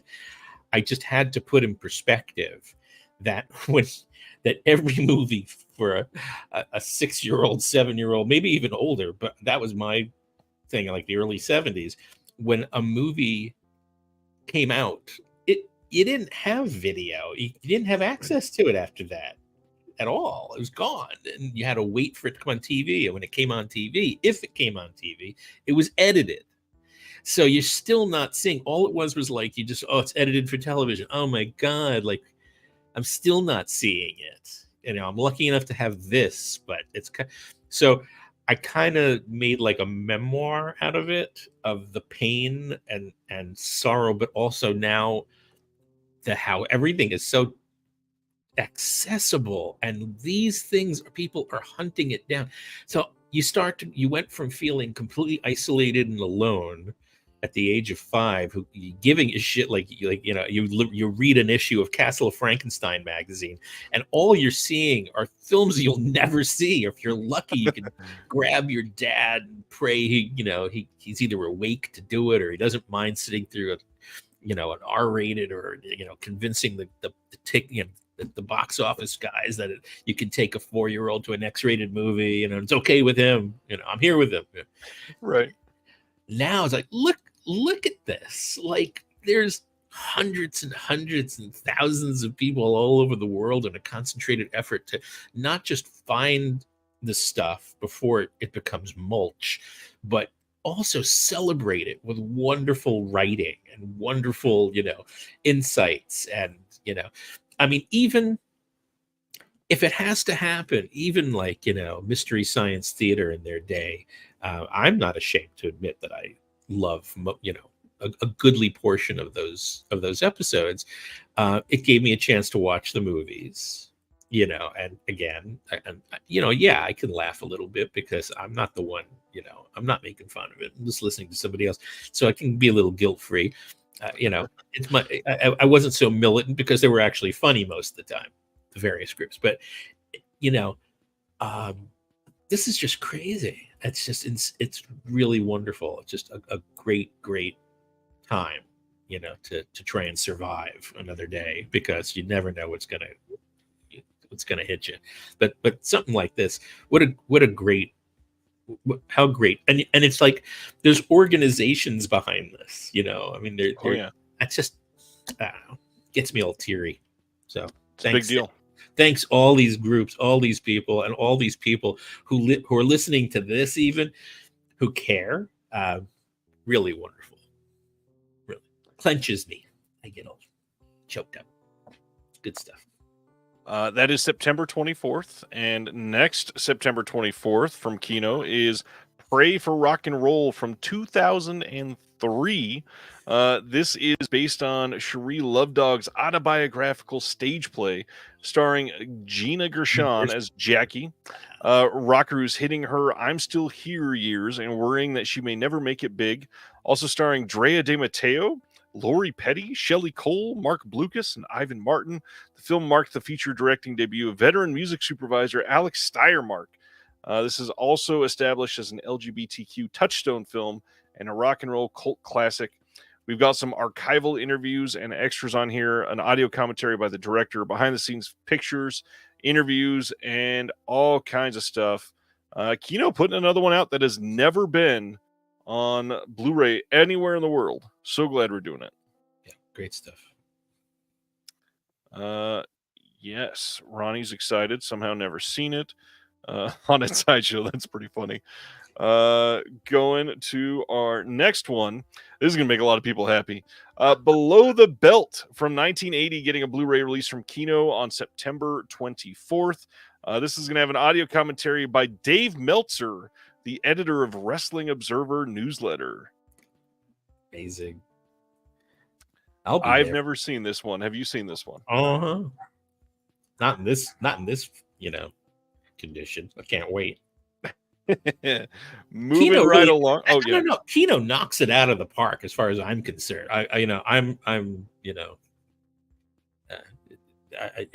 Every title is great. It's kind of, and it is kind of sad because we did lose Lee Gambin this year. And he sort of had for me, like he made me notice a lot of the stuff that Kino was kind of putting together in series, the noir series or older film. And so, not that everyone else isn't fantastic, because I pretty uniformly enjoy it, what everybody has to deliver on the Kino label. They're just a great group of people showing up. But, I have, it's like things like this where, I'm just so happy that there's a company that really, really takes care, of these titles, and there's so many that I just can't believe you can reach out and touch them now. So good. This is a good one. If you haven't seen this year, you'll have a good series of evenings ahead of you. I mentioned Francis Galuppi earlier. Last Stop in Yuma County just came in on Blu-ray this week from Wellgo USA, so check that out. Indicator had some announcements today, and these are coming in October 21st specifically. This is a UK-only title, Columbia Horror. This is going to have Behind the Mask from 1932, Black Moon from 1934, Airhawks from 35, Island of Doomed Men from 1940, Cry of the Werewolf from 44, and The Soul of a Monster from 44. All great. Cry of the Werewolf is one of the first horror films I ever saw. I must have been like a year and a half old. Amazing. Wow. Yep. Interesting. This is going to have, of course, as usual, all kinds of extras. Behind the Mask is going to have one from a friend of mine, Daniel Kramer. Yep. Brand new commentary. And then Stephen Jones and Kim Newman are on Black Moon. Jeremy Arnold is on Airhawks. Alexandra Heller-Nicholas and Josh Nelson are on Island of Doomed Men. Eloise Ross is on Cry the Werewolf. And then Stephen Jones and Kim Newman are also on Soul of a Monster. We've got some featurettes. We've got some essays. We've got a booklet with a 100-page booklet in this one. Jeez. Again, great looking release. Columbia Horror. It doesn't say volume 1. I believe this is going to be the only volume. Oh, there's got to be more than that, right? What about I guess they've all been covered already. Yeah, not many Columbia Horror from around that time, unfortunately. No, there should be, aren't there? What about all those Nick Grind movies? Or have they been already released like 100 times? That's a good question. Columbia? Or Devil Commands, was that Columbia? I'm not sure on that one. The other title they announced is this is coming on October 21st in the UK and also October 22nd in the US. These are Blu-rays, of course. This is El Vampiro, 2 blood-sucking tales from Mexico that includes The Vampire and The Vampire's Coffin, the sequel. These are both Blu-ray, but the Vampire gets a 4K restoration. The Vampire's Coffin gets a 2K scan. These are going to be with a whole bunch of archival commentaries and interviews, and then a whole lot of new interviews as well. They got a lot of brand new extras for this, which is great. And then, as usual, you got a nice long booklet in this. This is a pretty crazy, good-looking release. Great. I would watch this movie if it was on, stamped on by elephants. I wouldn't care what condition. These are really two really fun movies, really beautifully done. So my God, to see it in ultra pristine treatment again, it's a wonderful world we're living in. It's kind of crazy that the vampire is getting a 4K restoration. What can I say? It makes my tongue dry, if that makes sense. This is wonderful. Going to the next one. The brand new Garfield movie from this year comes on Blu-ray on August 27th. No bonus features that I can find. No cheese tax video? That's a shame. There is also an 85th anniversary 10-film collection of Batman animated films coming on September 10th. These are just all of the ones that have been released previously on 4K, all repackaged to be coming out together, and nothing new. And so a lot of people complained about that some of the bigger films that they could have done are not in this. They don't have 4K releases, so they don't have the ability to put them in there yet. Next up, Tank Girl getting a Blu-ray release from Eureka in the UK on October 28th. This is going to be a limited 2000 set. We've got a 60-page collector's booklet with new writing by Stacey Abbott and Kieran Foster. We've got a new interview with Greg Staples. We got an audio commentary with the director and Lori Petty. New appreciation with film scholar and fan Lindsay Hallam. Some other archival interviews with cast and crew features, and more to be announced. They have not finalized all of this yet. Glad this is coming out in the UK. A really nifty ultra wide screen film. I think, was it shot scope? I think it might have been. It's extremely nicely framed film. Very nice embrace of wide screen. Yeah, it's a good one. It's fun. Very good movie. Yeah. Then they announced Broken Oath from 1977. And the cool thing about this one is going to be coming on October 21st in the UK and the 22nd in the US and Canada. Glad they were able to get US rights for this one. I was going to say. Nice. It's a big deal. This one, of course, go ahead. No, I was going to say, have they done that with Message from Space? Did they clear? No, Message from Space is only UK. Oh, okay.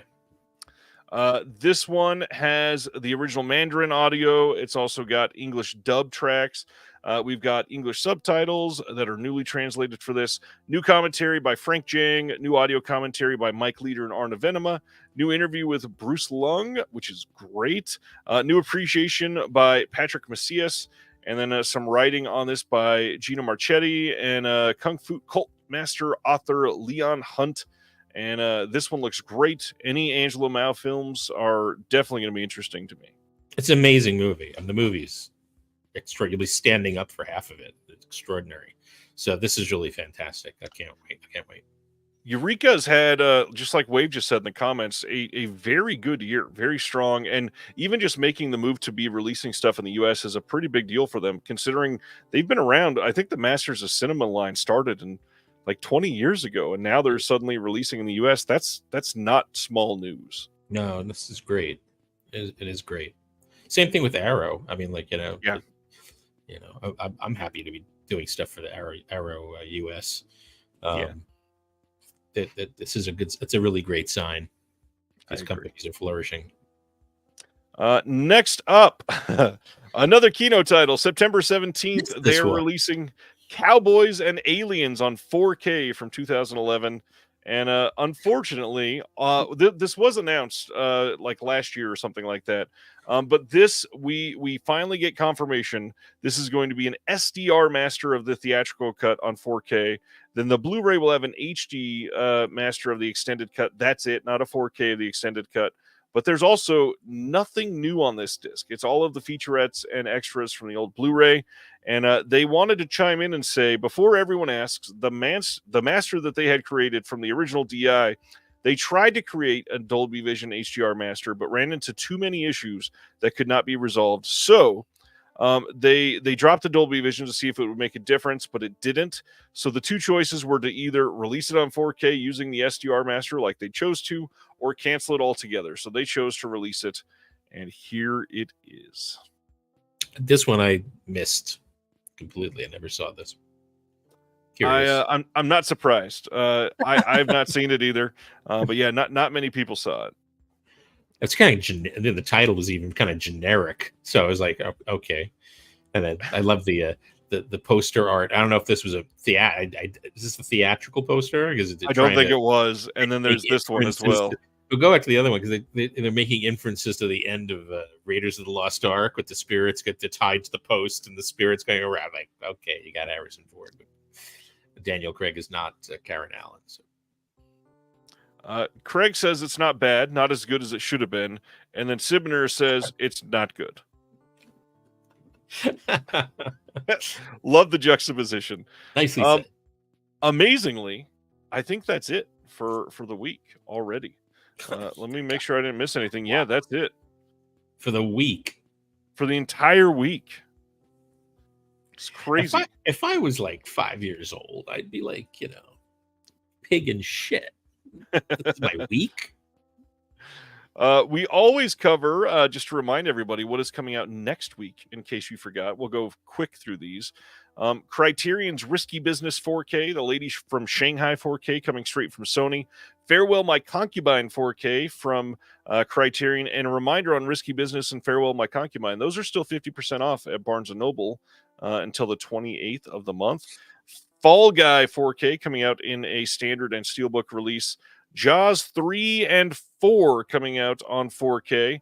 Unfortunately, it appears they may have used AI to do the restoration on Jaws 3 because it looks pretty shit from some of the screen caps people are sharing. But also, this was filmed in 3D and never looked real great. And supposedly it still looks better than everything that we got before. But also, like, just do it right. Like, put in the time, and maybe we could have done it right. Look like airbrushed van art. Right. You want it. Some companies never learn. I do see a couple of titles in that same little row. Cannibal Apocalypse, Nightmare Beach, both coming on 4K from Kino. Nightmare Beach rocks so hard on 4K. That's amazing. And what better way to celebrate John Saxon's birthday month is August, so this is a good time to pick it up. Anselm 3D coming from Janus Contemporaries. Halo Season 2 4K coming out as well. Film Masters, another company that you and I both love, putting out The Crippled Masters next week. Nice. MVD putting out The Linguini Incident, the first time that's been out on Blu-ray. Untouched from Indicator, The Strangers Chapter 1 getting its 4K release. Confessions of a Serial Killer getting its Blu-ray release from Unearthed Films, another company that you and I also enjoy. The Double Crossers from Eureka, Underground Aces from Kino, Girl on the Bridge from Kino. Again, Kino just kind of putting out everything every day, always. We're getting a bunch of re-releases from the studios. If you had to pick any from this list to recommend to somebody, what is the one title on here you pick? The one? You can only pick one. Cannibal Apocalypse, man. I mean, it's great. Really perverse. And it's not just like, same old. There's some weird stuff in this movie. The script is great for this one. I very, very surprising and very morally dubious. It's an unusual movie. So yeah, Cannibal Apocalypse. I can only hope it's going to look amazing. But Nightmare Beach is a close second, so I would definitely. Those two got my eyes. Like one for the left eye, one for the right eye. I'm like, amazing. Yeah, great. So now we get into our deep dive onto Mr. Lucio Fulci. So, I would love to ask you at Jump, what do you think made Fulci an amazing filmmaker? He's a smart man. That's all. He's a smart, multi-leveled guy, and I only knew him for a very short time, and I kick myself, that I didn't have more time. But I mean, what can I say? I mean, he if you watch like Lizard and the Woman's Skin, what we do, and me and Kevin Moore, and he just went on fire. Kevin's been on fire lately with the projects that we've been doing, and we haven't had a break really. I mean, so he's, I think he's taking the advantage now and just listening to crickets chirp for a week or so before going back. But he's his brain is, I mean, he's really the grooves in his brain have been sanded down from having to realize how smart some of these writers and directors were. Lucio's films, we did the thing together for Lizard and the Woman's Skin, and trying to peel back literally layers and layers and layers of sense that this film is comprised of. I mean, he's definitely heavily art savvy. So the movie is a comment on not just art in general, but it's also how art sort of weaves its way in a therapeutic context to deal with trauma and pain. And it's a very personal film for a few reasons. I won't go into that particularly here, but you'll have to go buy the disc and take a listen to the docs we did. But these guys, I really don't. That's why I don't like criticizing directors, because you could say, oh, what was it? I just read a review of. Oh man, what was it? I was laughing too. Oh man, I can't even remember the name. I blocked the bad ones out. It's just nonsense to me. But I'm getting warmer. It was just this week. It was a review of something where the film was literally praised. It was like literally praised by like a handful of like big directors, like obviously like Tarantino. Of course, he'd be the first one to pull out, but it was also like Scorsese and everything. But the guy the reviewer just couldn't wrap his head around it, so he was just like, no. Oh, that's what it was. It was Redline, Howard Hawks' Redline 7000. Thanks for bearing with me. So, of course, me and another collaborator of mine, a great friend for a long time, Angela McEntee, we did one of the featurettes on the new Arrow US disc together. I did another one alone with Bruce Kessler, the late director of Simon King of the Witches and a million TV shows. But this one critic was like going through the extras, and he's like, he got to our piece, and he's like, oh, here's if you want, there's this extra that tries to make it seem like this film was worth more than it really is. And I'm like yeah, even, and then he concludes the whole review with like a statement which is so hilarious. He just goes, this is something like I don't care if Tarantino liked it. It's still a piece of shit or something like real crazy. I'm like, one, you watch a movie for what you get out of it, but like, you're saying, I just don't take these things for granted, because even if the film is not made with any clear intellectual intention, and I quoted it actually on Instagram this week. It was a great book by this Texas filmmaker, unfortunately passed away in the past decade or so, Larry Buchanan, who made Mars Needs Women, and the original has nothing to do with it, but It's Alive, that was done for AIP TV, and Creatures of Destruction, and Bullet for Pretty Boy with Fabian, and Strawberries Need Rain. A rural Texas filmmaker who, and this guy fascinated me.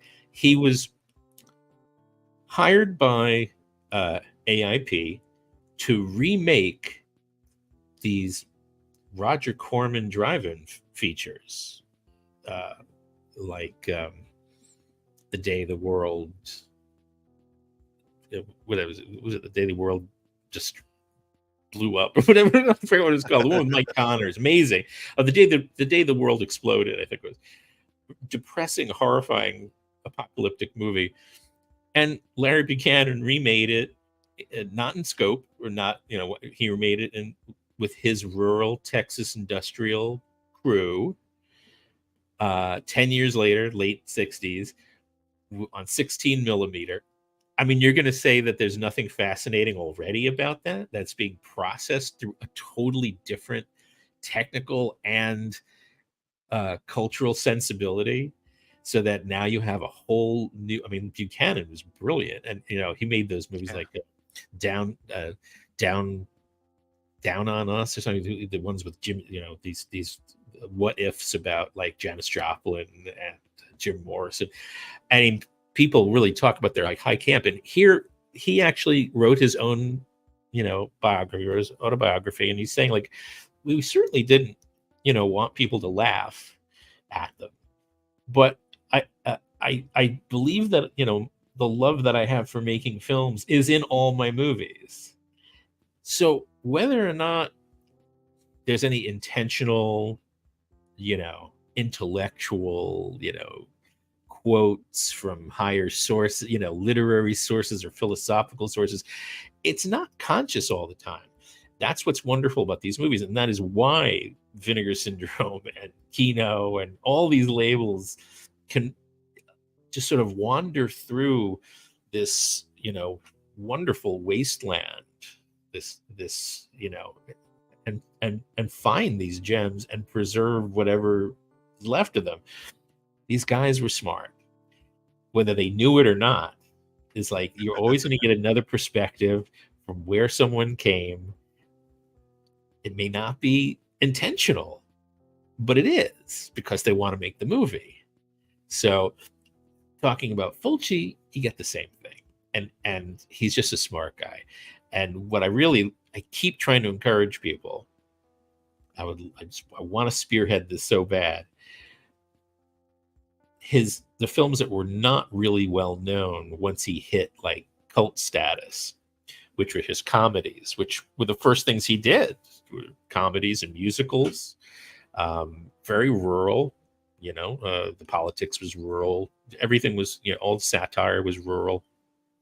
Rural is the wrong word, just sort of, culturally adjacent to his own, where he, but that's why when you get to something like Don't Torture a Duckling, he was given, more impetus and clout to move on from where he advanced to in Lizard and the Woman's Skin. Lizard and the Woman's Skin was not the first movie he ever made.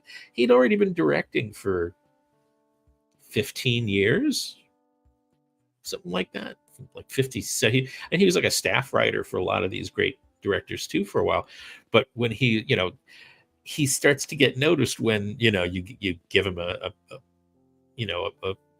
pipeline to an audience that just likes, extremely violent, nasty, right. Horror films.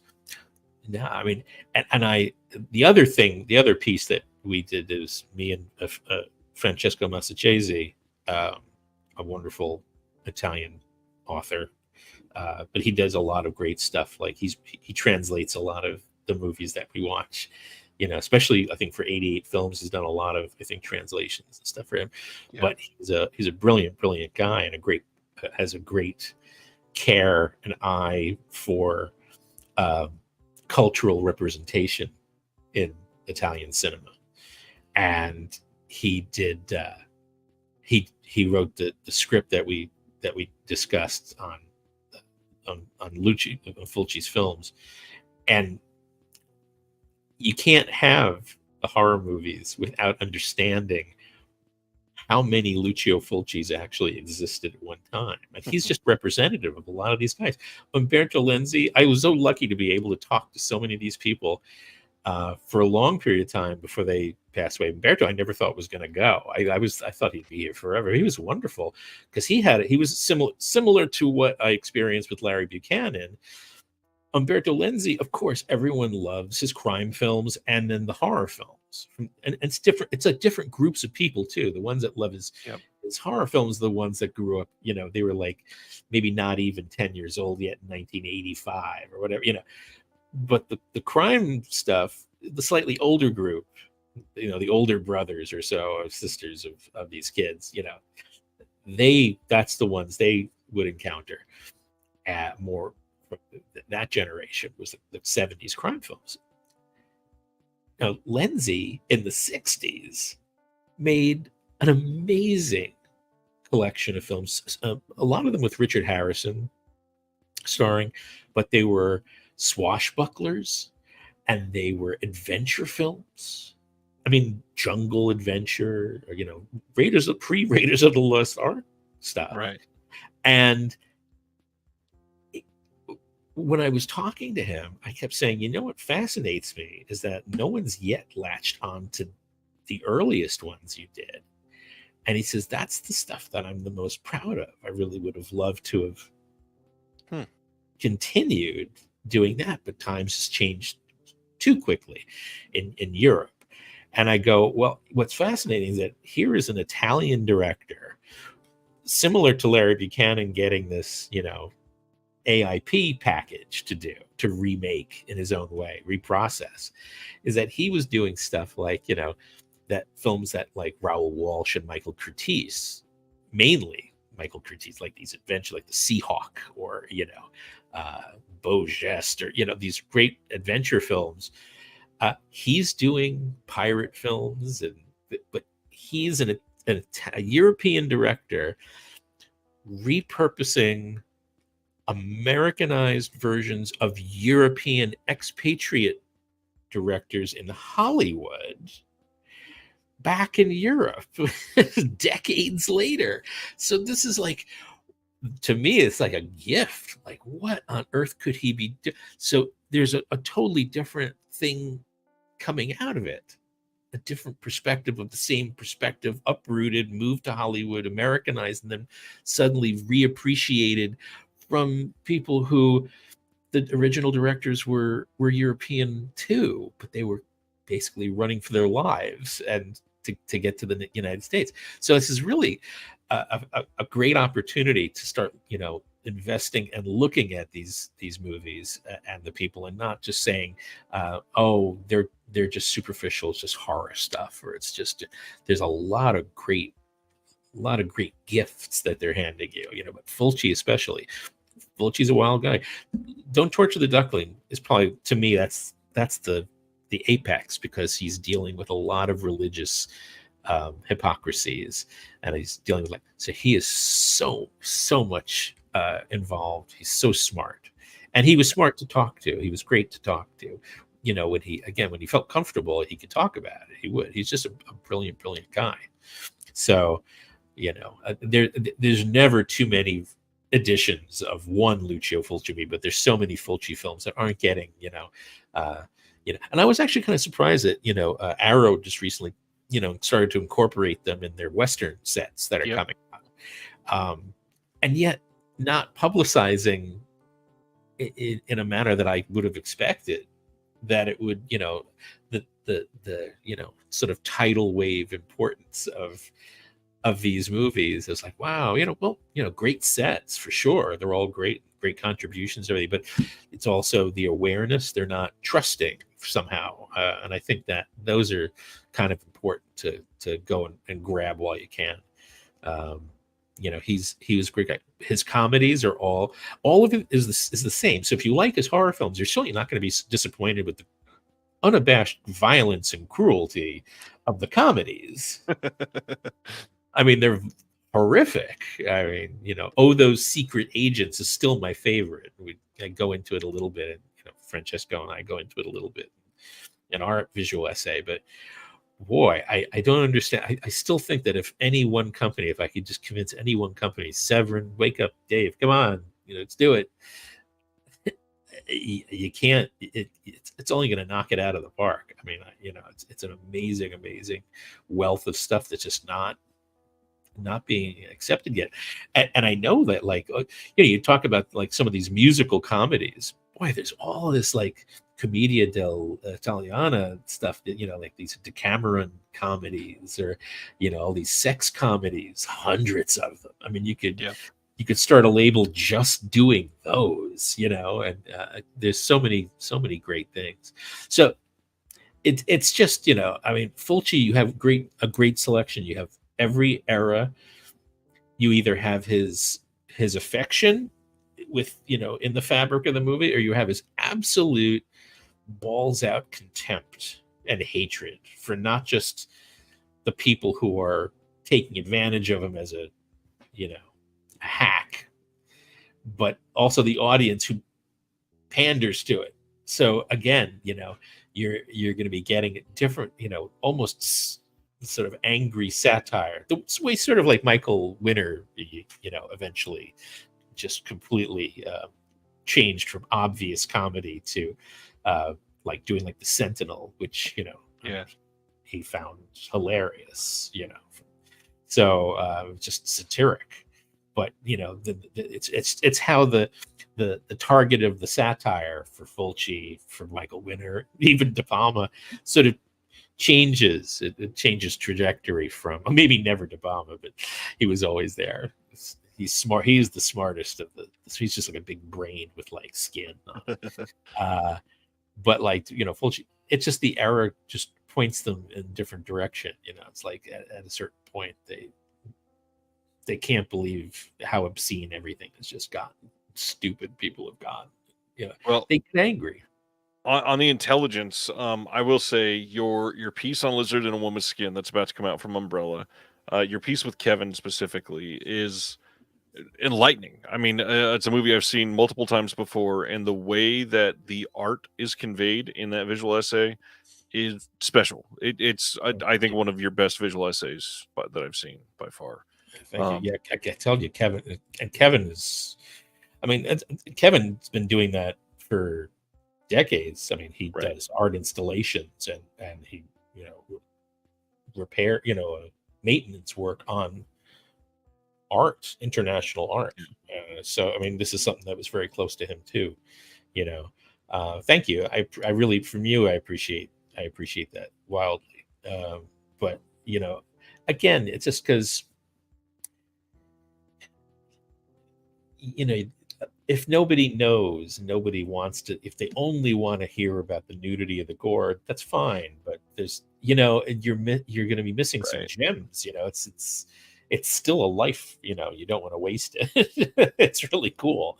A lot of cool shit out there. I mean, it's really, really cool stuff. And it's just, and I mean, and just look who's investing in all this stuff. So again, you have to appreciate that a company like Umbrella, they wanted us to do this. I mean, it was like, wow. I mean, actually approached to do it.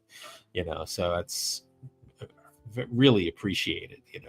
I wish we could do more. I would love to do more. The stuff that Severn's putting out.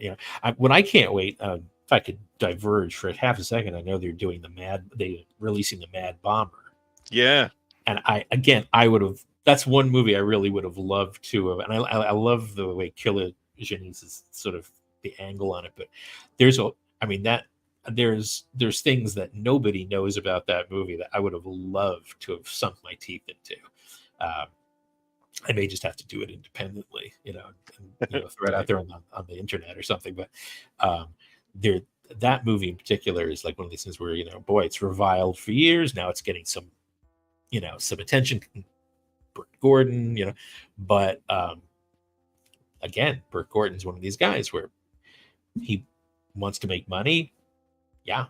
But, he's also working with some pretty amazing people.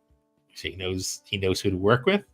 Right. And he's also making consistently sort of intellectually hefty films. They all have like subtext, and they're all. I mean, So I really love, the attention they're getting. But boy, oh boy, I mean, I wish I could just go on for another lifetime, with about some of these directors. But Fulci won't get you won't nothing will disappoint you. I mean, you Right. might feel the hostility, which is kind of, but I'm sure it's what he was hoping, if to shame somebody. Oh, a Silver Saddle. Yeah, I know. That's amazing. Who's doing this at 88 Films? So, I don't know who's doing Silver. Someone's doing Silver Saddle recently. I think they announced it. Yeah. I forgot. That's another amazing one. Yeah, that's what the westerns. I'm so surprised that even when Anchor Bay put out Four Horsemen of the Four for the Apocalypse, For the apocalypse, yeah. For the Apocalypse, it's like they blew the candle out.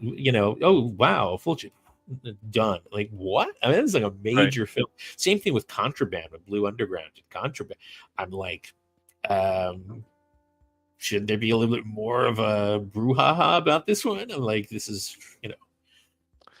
Well, on that note, I got a couple things to ask because I believe it was you that told me that Lizard in a Woman's Skin, when it got released by Mondo Macabro, was slightly cut. Is that the case? This is what I was told, and I don't know if that was ever really true. I don't know if it was a BBFC thing. I don't know, but no, I don't know if that's true. It's what I was told, but I don't know if the source. I mean, I've never read anything otherwise. I don't know if the Umbrella disc is anything different. I know I heard it was an uncut, an uncut thing, but I don't know if that's true either. I mean, this is, but yeah, no, I wish I had an answer for you. There's a lot of things about Lizard where, I mean, I can't really go into it openly, but there's a lot of discrepancies in the history of some of the participants of that movie that literally just still mysteries to me, because when I was in Rome and Fulci was alive, I was getting one type of story, and then I start hearing from other, certainly reputable sources that no, those aren't. But then I start hearing disputes still on the reputable sources' information and who they're talking to. So it's a lot of, I wish I could go into more detail, but I can't. Some very, very interesting just mysteries about all the history and backstory of all this. That's why I don't like to deal with backstory, because I deal with reading the film. Yeah, that's my thing. Doing like documentary, building blocks of the the film and stuff like that. I don't know, but I don't really know. I don't know what could possibly have been cut. I mean, I saw the umbrella print, so I don't know. I mean, there's certainly, where do you draw, where do you draw a line? Everything is out there, I don't. Right, and I can't imagine what would have been cut considering what was on that Blu-ray release. Yeah. The only thing that may have happened, but I don't think it did. There's like with the recent Soldier Blue, they cut things in England for animals, right? If the horse was tripped or something like that, they still cut that. So, and I encountered that actually. I had to change considerable sequences that I was using to in one of the more epic visual essays, which again, it's not released yet, so I can't mention what project, for Arrow, because of that. So and actually in the making of, not the making of, but my deconstruction of it, I had to make changes to comply as if it was a feature film. They still go by the same rules. So unless Mondo Macabro were forced to cut, like, it wouldn't have been much more than a few seconds of something. Yeah, but I don't know. The other thing, the Houses of Doom box set is about to release from Cauldron, and somehow I never caught up with any of these. Why are the titles in this box set a big deal? I I don't know. I mean, all I know is that the ones that Fulci was responsible for, I think there was two that he had done and two that Yes. Lindsay, am I right? Lindsay? House of Clocks is one that he did. And then Sweet House of Horrors is the other one that he did. Yeah. He was not invested in those terribly much. To me, he talked about them with open contempt. I mean, they were 16 millimeter, I believe, and they weren't. Again, I'm not giving my own critical assessment, just what he had thought. That he thought that they were technically a night and day, not representative of what he wanted to do. So he didn't discuss them with much fondness at all. Again, I enjoy some of them. There's a few. I think he had his heart more in things like Doors of Silence, and what's the Ghost of Sodom? I think those, the ones that he could work with, people that he had worked with over the years that were a little, but I know he was not terribly enthusiastic about having to do them.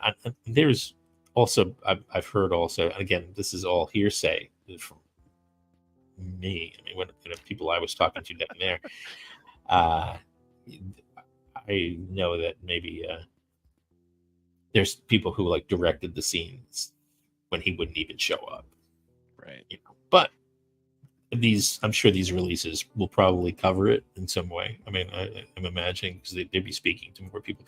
I know people like Eugenio Orcolani. I mean, I'm sure he's he's interviewing the entire nation all at once. So I mean, I'm sure he'll get down to the nitty gritty eventually.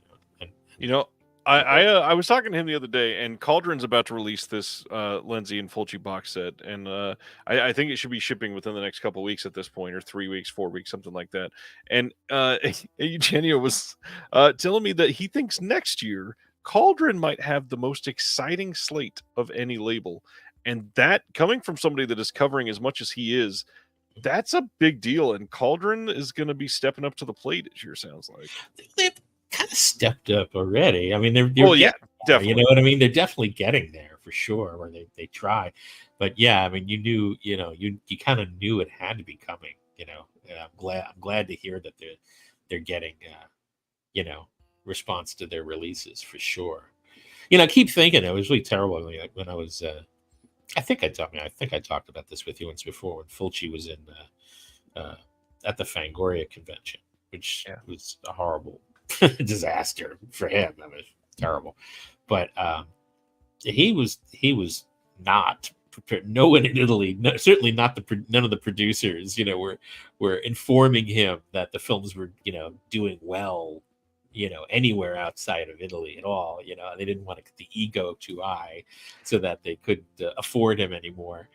But but when he saw the line, I mean, it was like a 4-hour line of people waiting for just getting a poster signed or something. He was crying. He started crying. I said, well, they equate this. You're their Hitchcock. This is this generation's. You're the guy that they're figuring out. You spoke to him, and he was crying. It's like this was not something he imagined at all. It was pretty. It was a very human guy, not certainly not arrogant. They don't allow that in Italy. You're not allowed to have arrogance or any kind of self-assured, but he was definitely worth it, for sure. I bet. But yeah, I mean, again, what's exciting is there hopefully will be a moment when all his other films will be like found a moment to do it. We found the right moment that you think people would appreciate. A Celentano comedy, musical comedy. And you're like, oh, I can't quite wait. Look, if Radiance is doing Macchi, Jean-Pierre Macchi films. Yeah. Macchi, he was one of the most despised directors, international, European directors, French directors. He was despised for decades. When I said that I was loving Macchi films maybe 20 years ago, whoa, I was lucky enough to start finding them, and I was like, right. People were fan subbing them and under the table. You were ridiculed. He's had some friends, not of this generation, a different generation now, really applauding him. But I had fights with people who were just like, you're out of your mind. You love the worst directors. And I'm like, I am not picking or choosing. They're just right. I'm just encountering. It's not really. I'm not just saying I like lousy directors. I mean, Macchi is not someone that there you go. Radiance is invested in giving it a lot of love. Hopefully there'll be more. There certainly are enough Jean-Pierre Macchi films to blow people away repeatedly. He certainly doesn't repeat his genius more than he keeps changing the game. So looking forward to that. But there's a lot to these guys left. And yeah, you can look, they were hired. A lot of them were hired hands. They didn't have the the freedom someone like Macchi. I mean, Fulci did not. He didn't have the respect or the freedom to make a movie. Certainly after the Psychic. Really, that was a personal film for him. He had to sneak little things in if he liked the production. He preferred working with people like Sergio Salvati. What's interesting to me though, all these labels are willing to put all of their time and energy into these well-known Fulci films. Do you know of any reasons why none of the comedies have ever come out, or do you think it's just because it's too much of a risk? I have no idea. They're brutal. They're so hilarious. They're really. I mean, I'm hoping that's why I kind of jumped at the chance with Francesco to do the second piece that we did on Fulci for the umbrella thing. It's just to show people, I mean, what's holding you back? I mean, belly laughs and some cruelty. I mean, it's just not disappointing in any way. Right. I mean, the Franco and Ciccio stuff is stunning. In fact, there were a couple that I thought were so good that when I said, oh, this must have been from like maybe later. When did he keep making them in the 70s? This is before I knew. And I'm like, oh, this must have been at least 72 or 73. And I'm looking like, no, 1966. And I'm like, wow, still ahead of the game, I guess. Okay, wow. I mean, Fulci, his musical comedies from like the late 50s and very early 60s, Barbara Steele's in a very early one of them, and she had nothing but great memories to tell me about Fulci. Wow. I mean, not even a hesitation. She man, cultured guy, smart guy, great director. Out of the gate, his films were slick and professional and funny. Again, maybe they're afraid that they're too regional. But at this point, the Psychic is not regional, or giallo films aren't regional. The Evil Eye, or Girl Who Knew Too Much. Well, that a lot of these labels focus primarily on cult and horror, and maybe they think that like dramas and comedy won't sell. But I think a lot of us are kind of starving for stuff like that. I agree. I mean, but like when that's what I'm saying. When like Severin did Closed Circuit, yeah, I was like, wow. Or some of these great TV series that they're doing now, the Argento, all the remastered, or even the 5 days that they did for Argento. If you're willing to, that's my favorite Argento. If you're willing to do the 5 days, like I feel like you could do some of those Fulcis. Yeah, that's my absolute favorite. And in fact, when I came back from Rome, the first thing I did was when I was at the before I went to the airport.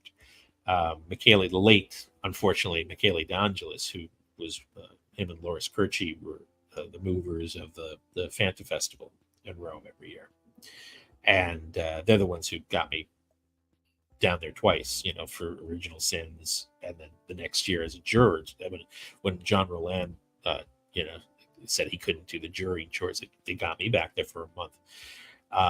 So what was great was that, I'm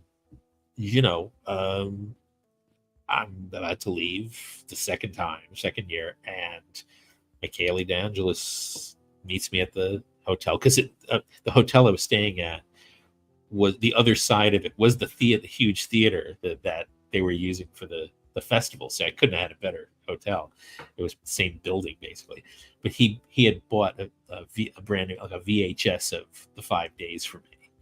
And I was like, oh, okay, so this is it. I got it now. I got it. So he gave me that as a sort of a goodbye gift. But I don't know. Again, like, you so many decades of people criticizing how, kind of brilliant but stupid some of the stories of these films that Dario had done. And then you watch the 5 days and you go, that is brilliant. Like, that's a satire. It's a cultural satire.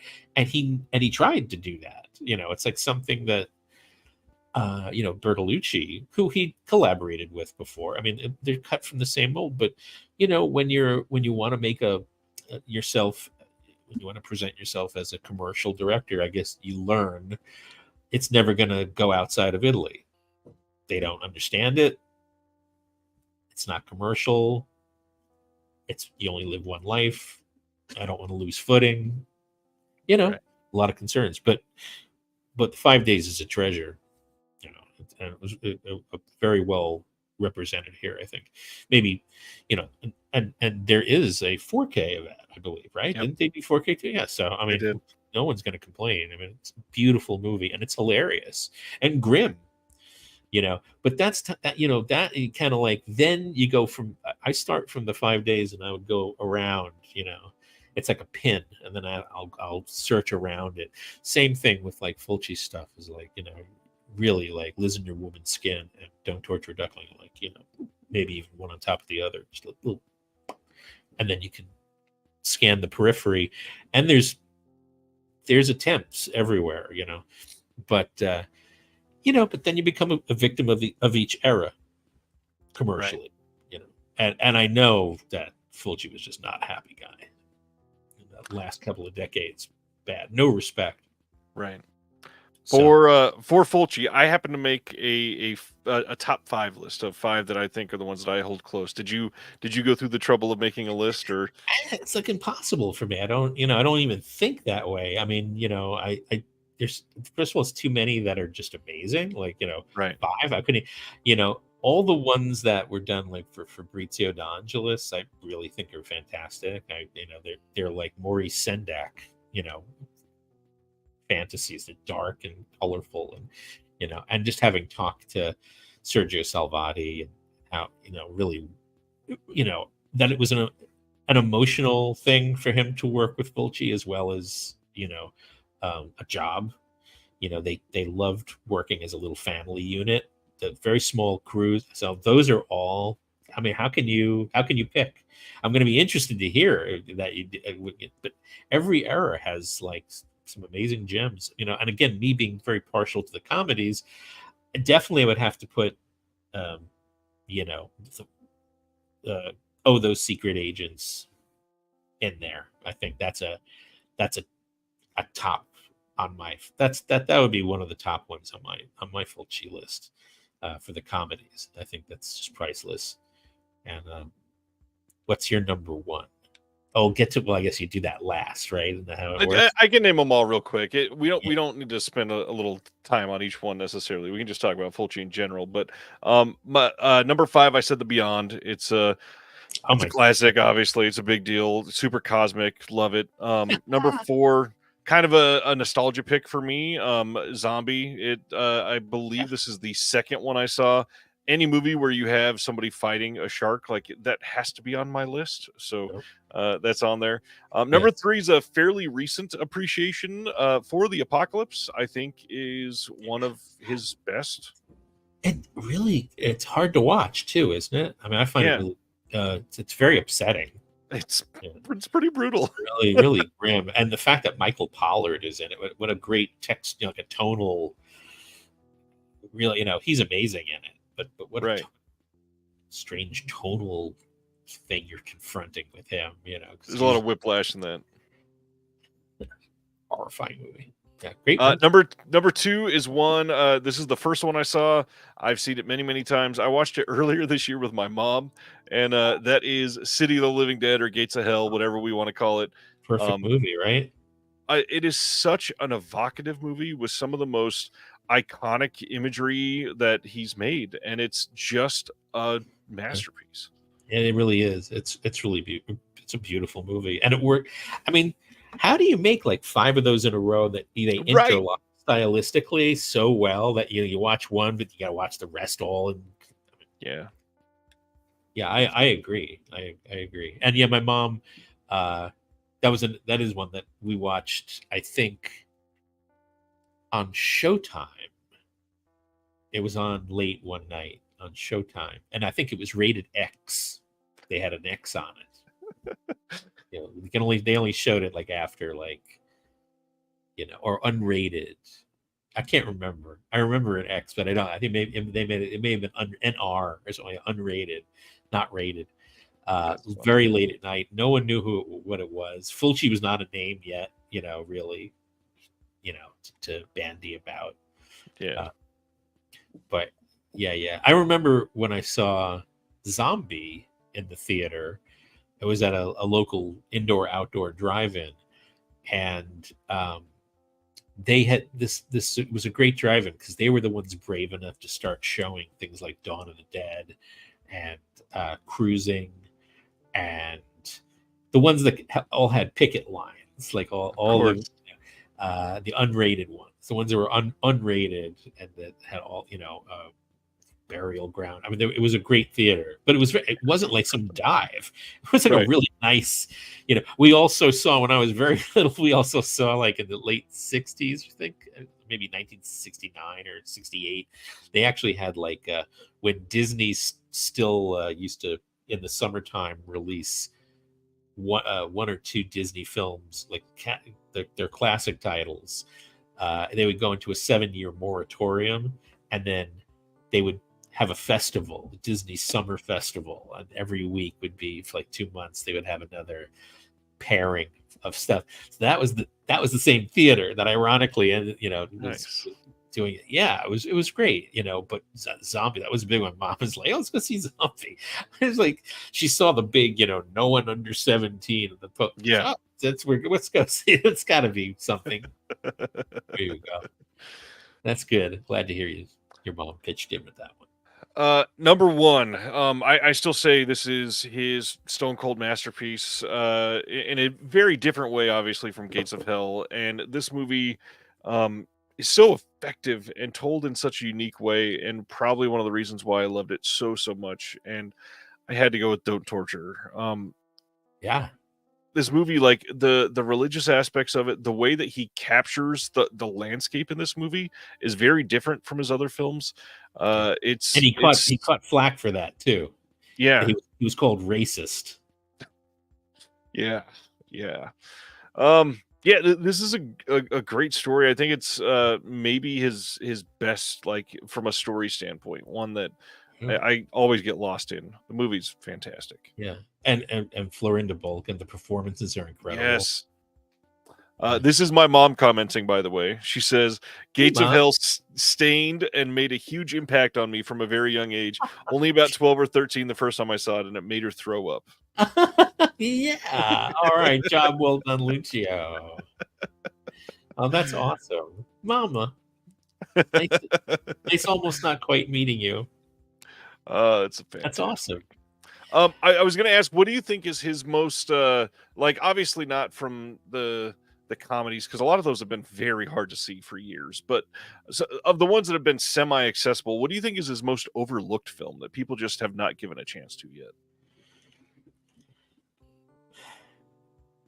I mean, I have to say it is. I mean, it's weird because times do change. So Right. sometimes something gets. I'll ignore things like The Psychic, which I think now it still has it at one point it was getting a lot of, it had a magic rekindled, and there Yeah. was the recent, UHD, stuff, which is great. So I can't really bring those up, but I would have to say, I'm on fire for those secret agents, the Franco and Ciccio, because there is just one. I think we excerpted the whole thing in the Umbrella disc. I can't remember. I think we used the whole the whole thing because you can't cut it. I mean, it's like this 10-minute, like, protracted, painful comic sequence. And it's hilarious. Is where they're on the. I mean, there's this whole story, from that time, when James Bond films were getting big. So it was all this spy shenanigans stuff and outer space stuff. But I could, Lucio didn't care about that. He cared about doing things like this, where he has 10 full minutes of these guys roasted alive on Right. the beach in their unitard bathing suits, this one-piece bathing suits, and they're stuck in a cabana, which is a changing room on the beach that is way too small for one person to change, let alone two idiots. And they're badly sunburned, and they're both trying to get these unitard suits off, and they're in agony, and they're screaming as it goes on for 10 full minutes. I really couldn't breathe at a certain point. I just was like, this is genius. And the rest of the movie is really, really funny. It's a series of really well mounted, painful, cruel, slapstick, gags. And I just don't understand. But then, then you're going to start talking to me about that. It's like a snake. You don't want to, all the parts of a snake are interesting if you study it. It's like, why? Right. So all these other ones, there's 12 of them, for God's sakes, I think, or more. I mean, like, and they're all sort of have their own vibe there's no like slumming. I mean, this came before, he became a director who could slum if he wanted to, Right. No, so I have to say that's the one that I wish people would open up to more, because he was a great comic director, very, really brilliant. But as a director, it's brilliantly done. It's it doesn't have to be Shakespeare, although it touches on that, because you could easily say it's Shakespeare, but yeah, but I love The Black Cat now. Mm. I watched that and I'm like, I just thought that was so, like, a lot of really beautiful poetic moments in that. And I know Sergio Salvati, who shot it, was very proud of that too, because it was a totally different approach, like, to location and things like that. And Right. he was very, very proud of that, I know. So, and he should be. It was really beautiful work. But Lucio was very responsive and receptive to it. And I, but I can't argue with you about Don't Torture a Duckling. I mean, Kevin and I have we look at that movie, we have a whole Gnostic Right. examination of that film, which I think people still don't see. My heart was in my mouth when I found out that Arrow was redoing it again, and I still didn't know ahead of time to start bothering them to let me loose on it, because I just think people are, they're ignoring the crucial excuse that Lucio had to make that film. I think he really found a sort of a spiritual harmony within that movie, and and and it totally altered the reason, the way he made the most important sequences in the film. So hopefully I'll find a way to, some kind of an excuse to get that thing somewhere where people will be able to see it. I've been waiting for somebody in the U.S. to do the same film that 88 Films did years ago, Conspiracy of Torture, Beatrice Genci. Yeah. Somebody needs to get that one. Not back a up. fun movie, but No. makes a pretty painful double with that For the Apocalypse. You won't be able to sleep for a week. It's so depressing. If I remember right, didn't Fulci love that one quite a bit? Oh, I think that was his,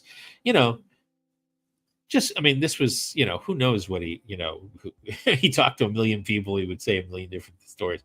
Right, right. I really think that Don't Torture a Duckling, and I know that whole arc of, from like 68 to 72, it was like the most important moment of his career, because he was so busy.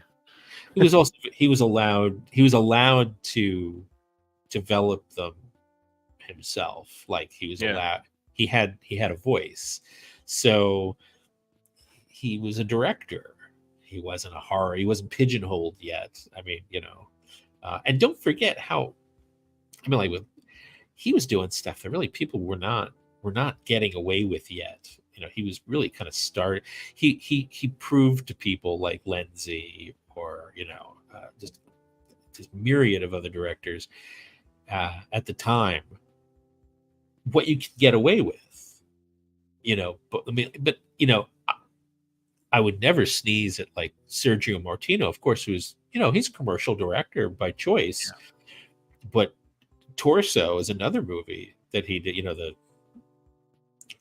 I spent time with him back when I was in Rome doing the Fana Festival also, because I interviewed him also for Fangoria back then. What a wonderful guy. Just an incredible guy. But Torso, it's astonishing piece of direction. And same thing. It's about art. It's about sort of how any realm, like police work, whatever, that anything that abstracts the human form for a purpose is perversely connected to art in some way. So that movie deals. How can they not? How could, especially men of that generation who are probably in their 80s or 90s now, how could they ignore the fact that where they grew up, art was, it was like almost I don't even know what to say. It was just this ridiculous hub of artistic growth, spiritualism through creativity, and they reflect that in these movies, with such detail. I think you have very astute choices. For sure. Right? Yeah, definitely. They're I love hearing it, but I totally agree. But I do agree with you with Don't Torture a Duckling, especially because that's. But I remember watching Gates of Hell and just thinking, this is a gorgeous movie. This is really, it is cool and fun and beautiful, and the way he would do sort of this sort of like-mindedness with like Sergio Leone, with the playfulness of the camera and the point of view, and the way he stages certain shots, those circular close-ups around the way he does that with this around the seance table and things like that. It's just pure fun and invention, and the fact that they had no money. They still pulled off things like the drill scene. The drill scene is so well done. Doesn't even come into mind, does it? That there's a low budget horror. No, I don't think that. There's nothing that quantifies it to be criticized as something that could have been better had they had more money. It was amazing. And Salvati's use, he's telling me he was using like little pin lights, like very unorthodox equipment to get what they wanted, like lighting inside that when she's in Buried Alive, that whole sequence with the pickaxe and I mean, what fun. I mean, it's just playfulness and fun. And it's sort of like, it's something that I thought like that Leone really embraced, initially, where other directors weren't, they didn't feel they were allowed to, or they didn't even think of it, before Right. him. I definitely think that Fulci, completely appreciated that, because Leone was the same thing. He was another like-minded guy. He was just a smart intellectual, and he had other ideas, and you know, also an author too. It's like very, very similar souls. So I can see, Fulci just embracing the fact that, like, thank you for turning the key, for finding the key and turning the key. I mean, I mean, it's incomparable, these guys, but I mean, I like that, now in a lot of these horror movies, at least, because that's where you can get away with this stuff more than I don't know why people aren't doing the sort of playfulness in dramas again, Right. or in comedy, stylistic things that are separate a little bit from just the commercial, aspect. But I don't know why, there was that one horror movie just recently, and I haven't watched the whole thing yet, but I really loving it. What was the one? Oh gosh, I'm so sorry. I apologize to the filmmakers, No, you're especially fine. the one where it's the serial killer, but it's from the point of view of the serial killer. Have you seen Yes. that? Yeah, I really did not I like tell this you, no. movie. The first 45 minutes is all I got the chance to watch before I blacked out. I put these headphones on, and I go to sleep. This is what I better than a pillow or a It's hard called In a drive. Violent Nature, by the way. In a violent nature. I can't wait to watch the rest of it. I mean, I know you probably didn't like it at all. Like, judging from it's okay. But I certainly didn't expect it. But it was, to me, it was like a warm bath. I was just like, oh, this is. I wasn't expected to, and this is what I love. I'm in their hands. I'm now in their hands. I'm That's not for where I sure. was 100 times, and I have to question now the perspective. And Leone was doing that, and he was smiling his face off. And that's why it's kind of sad, like when you get to something like the last one, the Once Upon a Time in America, where there's, like, he had a hilarious script. The Right. Stuart Kaminsky script is hilarious. It would have been amazing, but it wasn't the movie he wanted to make. So he kind of forfeited a lot. There's a few things, but like a lot of the playfulness of the what is, the mechanics of the movie. Like, there's a lot of funny, really funny, inventive things in a lot of those westerns that he did with Clint Eastwood, in the editing or in the staging, that are hilarious. And there's a joy of the fact that it is a movie itself. And look at Once Upon a Time in the West, which is a sad movie, but at the same time, it's also very funny and very witty and playful. And it just got, dark and dark and dark, and so it's kind of sad to me that, especially the longest film, I'd say, the 4 hour plus thing, it's really, really sad, sort of, like a battery's running out in a way. And I mean, that's part of what it's about. I mean, Right. that's what they talk about constantly, is that, when there is no more dream, there's no more, there's nothing to fulfill. It's all lies and Right. sort of, corruption. Sad. So, but see, now Fulci didn't lose that. He just was treated. He just did stop caring about what he was doing, because he didn't like the people he was doing it for. He was, and they didn't like him at all. They were just treating him like a name. Whatever they could squeeze out of the name. That's sad. He deserved a lot better. And boy, did he die young. Whoa. I mean, that's scary to me. Very sad. You know.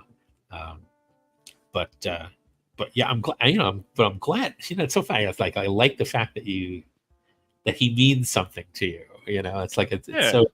it's so good, and I love hearing how you know families infect. It's wild to me that 30. I don't know. I don't remember how old I was the first time I saw it, but the fact that my mom saw Gates of Hell when she was barely a teenager, and I saw it when I was very young, and it was my first Fulci. Like the fact that I saw that before Zombie is still surprising to me. But I don't know how a generation apart we both caught up with that movie before all the other ones, and it Great. hit us and fit, and we both love it. And here we are, 3 years after release, and we watched a 4K release of it Ah, together. That's astonishing. that's a beautiful disc. Yeah, That is God. I mean, it's just a dream. But then I still love my copy I taped off of Showtime. Same thing. yeah. There's a certain texture to that I think is just very dreamlike. Well, and all the on the Cauldron disc, they have the VHS version on there too, so you can watch that one. Oh, I don't know Oh, if I knew that. it's on the disc, yeah. Oh. Yeah, I have some video of him and me still somewhere. I mean, back on the East Coast, I have video of the because I recorded all the interview Right. we did with him for Fangoria. There's a lot of periphery and a lot of other stuff. Plus, I also have some things that I shot with him in Rome and also in New York. Um, yeah, I cherish him. He was really beautiful guy, wonderful guy. I'm just so glad that he's so popular. Sad that he didn't live long enough to. I mean, what was it? 3 months after, or not even after, he first found out. That's about it. It's a shame. Diabetes bad. And he really pushed it. He pushed it to a limit. I had to take a piece of cake away from him in New York. He's like, Yikes. yeah, I know. I no, that was had I known then what I knew now about diabetes, because I'm diabetic, I'm like, whoa, no, no, no. Bad news. But you only have one life. Do what you want, right? He was a good That's guy. true. But yeah, I love the fact that now it's your show every week. I'm finding out there's another release. So hopefully I can convince somebody to do a box set on these Please. on his comedies, his musical comedies. But Please. honestly, his Franco and Chichi's. I mean, how can you say they wouldn't be popular? They had Franco and Ciccio did like 115, Right. and they're amazing. And Francesco Massachese's been sending me. Luckily, he finds them for me, like when especially if there's any kind of subtitle. Sometimes they do come out. And like Amazon for a while was really doing it. They were pumping out a lot of these, with subtitles. A lot of different international subtitles. Couldn't believe it. There's some really great ones out there. So so it's leaking around there now. People are seeing, but I would love to get some with a good box set with some in-depth analysis of these things. They're great. Too Yeah. much fun. Too much fun. But yeah, thank you for prodding people. It's Of course. keep it alive. It's good stuff. Have to.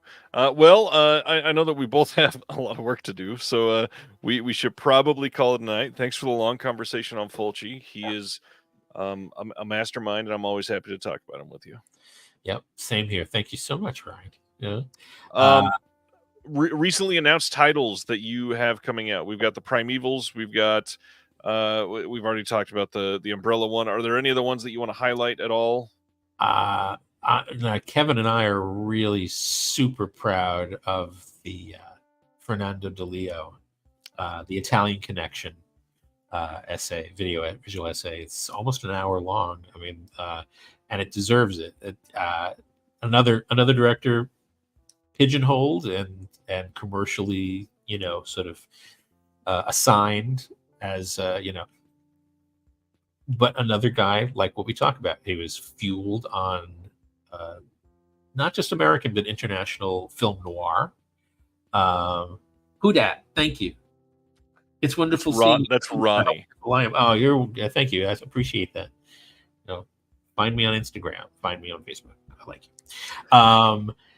They, he's just a really super smart guy. He loves cinema. He loves literature, but especially, and this is where I love, like Kevin just goes to town, is when it hits about religion, hypocrisy, and I mean, boy oh boy, and I just think that one trilogy that he did, which was funny because they refer to it as the Milieu trilogy, which is very misunderstood. It's not. It's a disorienting thing. Again, very commercially minded, saying it's about gangsters and that time in history, but it's about Fernando de Leo and how he sees the culture of Italy poison itself repeatedly through history until finally it arrives in a confused, programmed mess. And to me, it took on look what's happening in America right now politically. Not much different than what he was trying to parse and make sense of and warn people about the continuance of how history repeats itself in Italy. So those three movies, The Boss and The Italian Connection and Milano Calibro 9, are, I think, three of the most extraordinary, important films put out in 1972 and 73 in Italy by any director. And he is not to be underestimated. He's a brilliant, brilliant guy. Another guy, you talk about these people, but at the minute you start to say, what else they're about, and the thing is, he was like all these people I latch onto, like you say, Brian De Palma or Michael Winner, people who divide the audience. You're not going to find people. There's always going to be something. DeLeo satisfied really commercially much more prolifically. I mean, he really satisfied. He didn't really disappoint much in his career. It wasn't a terribly long career, but it was long enough. At least career. A decade or so, 2 decades maybe, making films, maybe more. Hope, but that. So I'm really, really proud and excited that this still hasn't come out yet. So I'm waiting. I'm very happy that the release. And it almost very rarely does. I mean, it happens, but not in a way which satisfied as much as that the producer of the disc actually said thank you. It's like, well, this is really, couldn't imagine a more substantial. I was like, that really got. I mean, that's what I love to hear, is that you didn't just do it, and then it disappears forever on the early. I'm very excited. That's the one I'm really, really. But of course, there's a bunch that have just not been released yet. I hope that The Island, the one we did for The Island, I people were told that was a bad movie, and then they were just sort of raised believing it. I think I don't believe that anyone who watches The Island could really ever believe that. Yes, I don't believe it. It's such a great premise. Human independence. It is a really funny. It's just a typical Michael Ritchie satire. I mean, but it's sort of sad also, like we were talking about. Like he is calling an end to the control that directors had in conveying that playful sense in cinema and commercial cinema. So that's another thing that I think is really important about that one. So yeah, like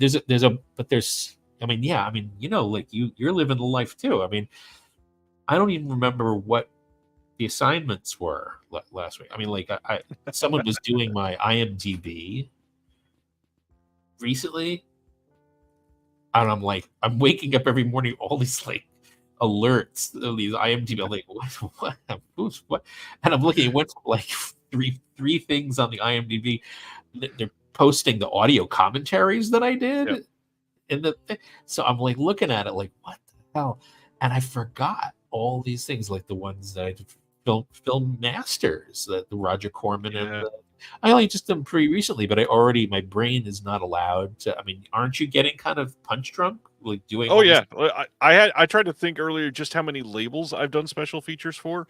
I had to make it a range because I was like somewhere between like 8 and 14 at this point. Yeah, but there's a reason. I'm really enjoying your stuff, and I love seeing you. You're definitely growing with each one. Fantastic, really. But that's again, I'm itching for a collab. You know, but yeah. So this is great, and also I gotta say, it's so good to walk into my favorite video store, the Videotech in Pasadena, and not Pasadena anymore. I don't think it's Island Park, and I see your magazine there. Yeah, and it's getting thicker and thicker each issue. I wanted to keep it low this month, but we're already surpassed the number of pages from that last one, so it's going to be crazy. New issue will be dropping. This is the first time I've announced it. New issue will be out August 1st, it looks like, and it's going to be incredible. We've got really nice cover art, some great pieces in it, and I can't wait to see it in Videotech when I show up there with you in a couple. Oh weeks. yeah. Oh, well, we'll make all the stops. All right.